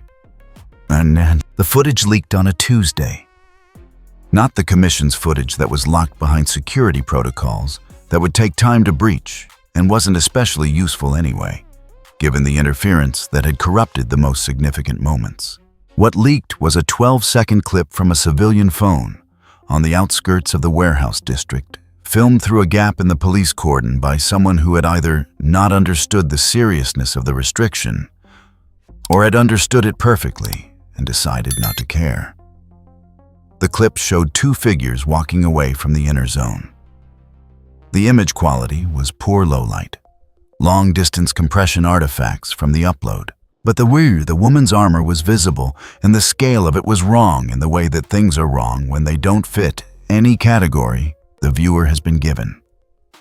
And the man beside her was walking with the complete absence of urgency that people have when they finish something they were always going to finish. The clip was viewed 400,000 times in the first 18 hours. The comments split immediately into three positions: hoax, unknown quirk user, and a third category that didn't have a clean label, but was represented by the people who shared the clip without text, as if adding words to it would diminish something they weren't ready to name. The hero agencies issued a statement confirming an operation in the warehouse district had taken place, that no civilians had been harmed, and that the investigation was ongoing. The statement was professionally worded and said nothing. It satisfied nobody and was not designed to. Within a week, the clip had been analyzed by 3 separate fan communities, 2 independent researchers, and 1 journalist who had good sources at the commission and still couldn't get anyone to confirm anything on record. The consensus among the more careful analysts was that the footage was genuine. The figures were real, and nothing about their body language matched any documented high-tier quirk behavior. One analyst wrote in a post that circulated more than most: "These 2 moved like they'd already won. Not confident, not aggressive, just done." The post got more engagement than the analyst was comfortable with. She left it up because deleting it would have attracted more attention than leaving it alone. In a location that didn't appear on any property record, All for One sat with a tablet and reviewed what his network had compiled. The footage. The Commission's behavioral data obtained through channels the Commission didn't know were compromised. The incident reports from the southwestern zone covering the 6 weeks prior. The record of the cell that had disbanded after 3 members woke up in an alley with no memory. He read it slowly, which was how he read things that required actual thought, rather than the processing of information he'd already contextualized. Not quirk. The erase attempt had found nothing. The binding had failed at a force threshold that put the woman outside anything in the documented registry. The man's speed in the body cam footage, the gaps rather than the motion, was consistent with something that didn't leave a readable trail, because it wasn't producing one through any biological mechanism he recognized. Not technology. The interference pattern on the recording systems was too targeted, too adaptive. Technology didn't learn the coverage map in real time and apply minimum necessary disruption. Technology was broad spectrum, or it was nothing. This was surgical. Something else then. He set the tablet down and looked at the far wall for a long moment. In his experience, which was longer and more varied than almost anyone's, there were 2 kinds of unknown. The kind that was unknown because it was new, and the kind that was unknown because it was old enough to have stopped needing to be known. The second kind was rarer and more dangerous because it had survived long enough to develop patience. What had happened in that warehouse district had patience. It had chosen its timing, its level of visibility, its specific mode of demonstration. It had shown exactly enough to produce the desired behavioral change and nothing more. That was not the behavior of something new. That was the behavior of something that had done this before, in other places, and had learned what was necessary. He began to compose a list of questions, not a plan. He was too careful for plans built on incomplete foundations. Just questions ordered by priority, each one representing a variable he needed to reduce before he could act with confidence. It was going to take time. He reflected, willing to take it. Stumped, Shigaraki did not compile lists. He sat in a different room, in a different location, and thought about the woman who had stood in Endeavor's flame and not moved her feet, and the man who had crossed 15 meters in a gap in the footage, and the voice on the audio recording that said only compliance with the tone of someone stating a law of physics. He thought about this for a long time. Then he picked up a cracked concrete fragment from the floor beside him. This building was old. It was always shedding debris and held it in all 5 fingers of his right hand, and it dissolved in under a second gray dust sifting down through his fingers. The dissolution happened because he had decided it would. That was the whole of it. The world was made of things that could be taken apart. And his hands were the instrument of that, and the question that had been living in the back of his skull for 2 weeks now was whether the woman in the armor and the man in the butler's coat were also things that could be taken apart, or whether they were something different. He didn't know yet. He wasn't going to move until he did. That was new. That restraint was new, and he didn't like it, and he was keeping it anyway, because the thing that had looked at him across a container yard in the dark and said, "When you're ready," had understood something about him that he was still working out. It hadn't been afraid of him. Not performing confidence, not bluffing. Actually genuinely not afraid in the way that predators higher up the food chain are not afraid of predators lower down. Not contempt that would have been something he could have worked with. Just a calm that came from a place he hadn't yet located. He would locate it. He dropped the dust and stood up and went to find the others. There was work to do that didn't cross any lines, and lines were apparently a thing he was operating with now.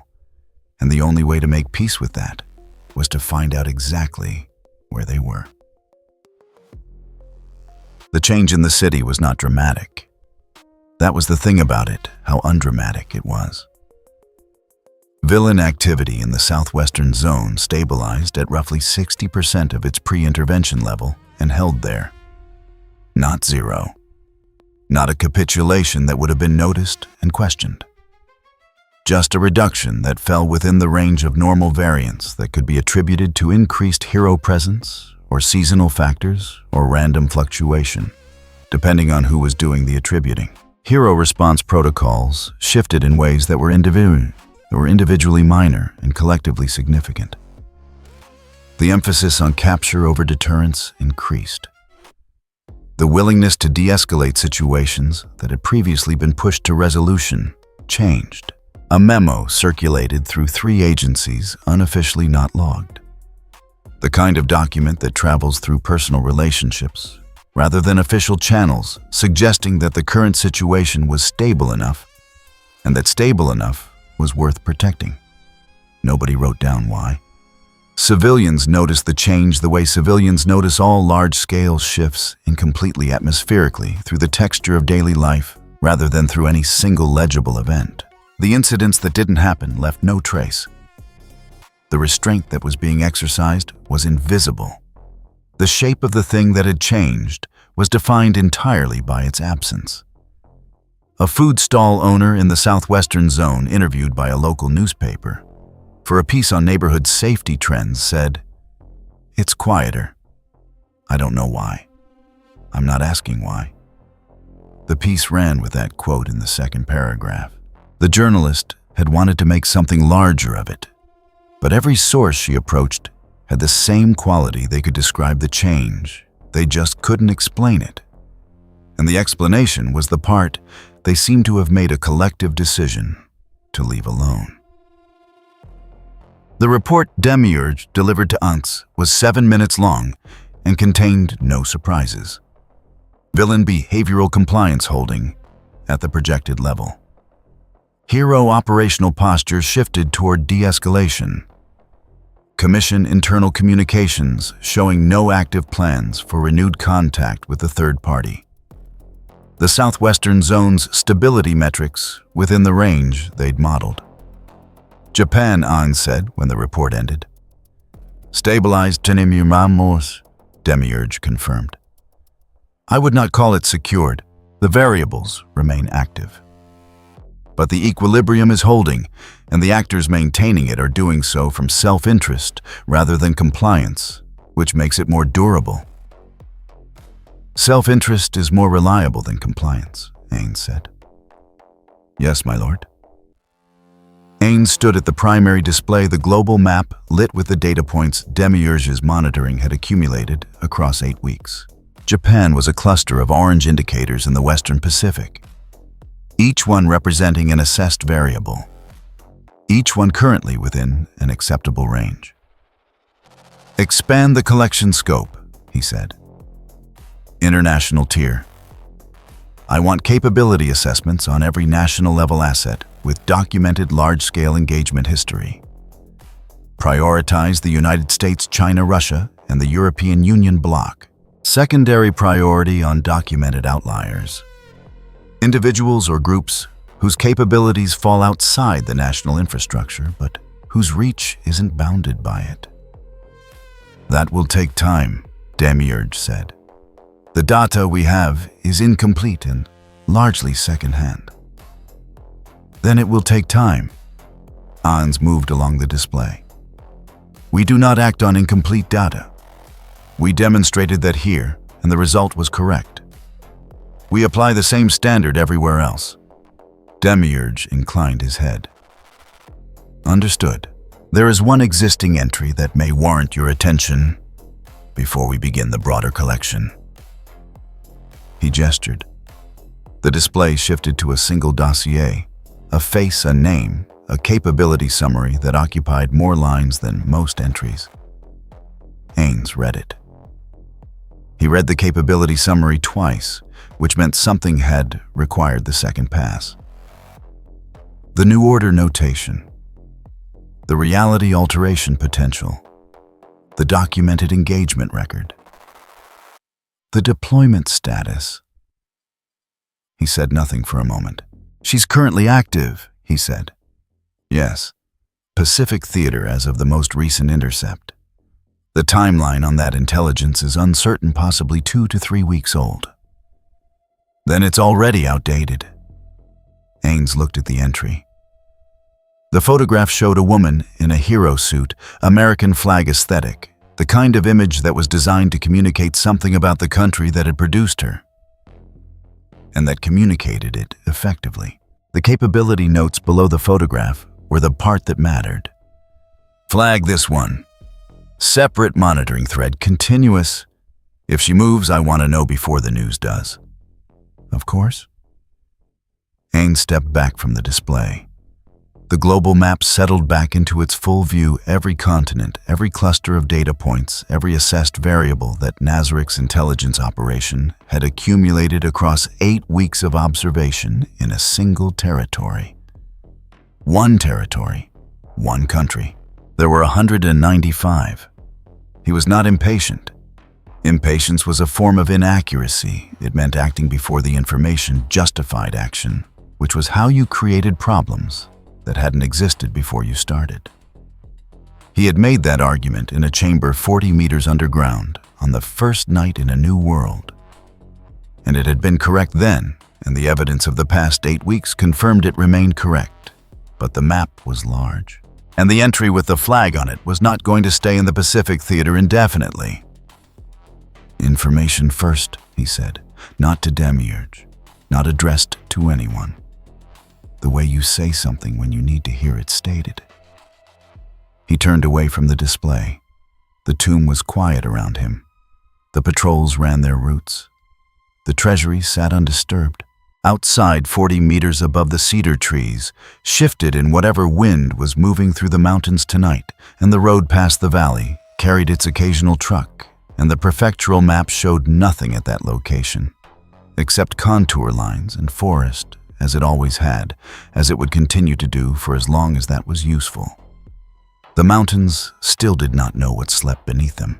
Somewhere in the Pacific, a hero with the power to rewrite the rules of reality was flying toward a theater of operations that had nothing to do with a mountain range in a forgotten prefecture. For now. The display went dark. The chamber held its silence. Outside, the mountains kept theirs. If you enjoyed this video, don't forget to leave a like and subscribe to the channel, and be sure to turn on notifications so you won't miss our future videos. Thank you for watching, and we will see you next time.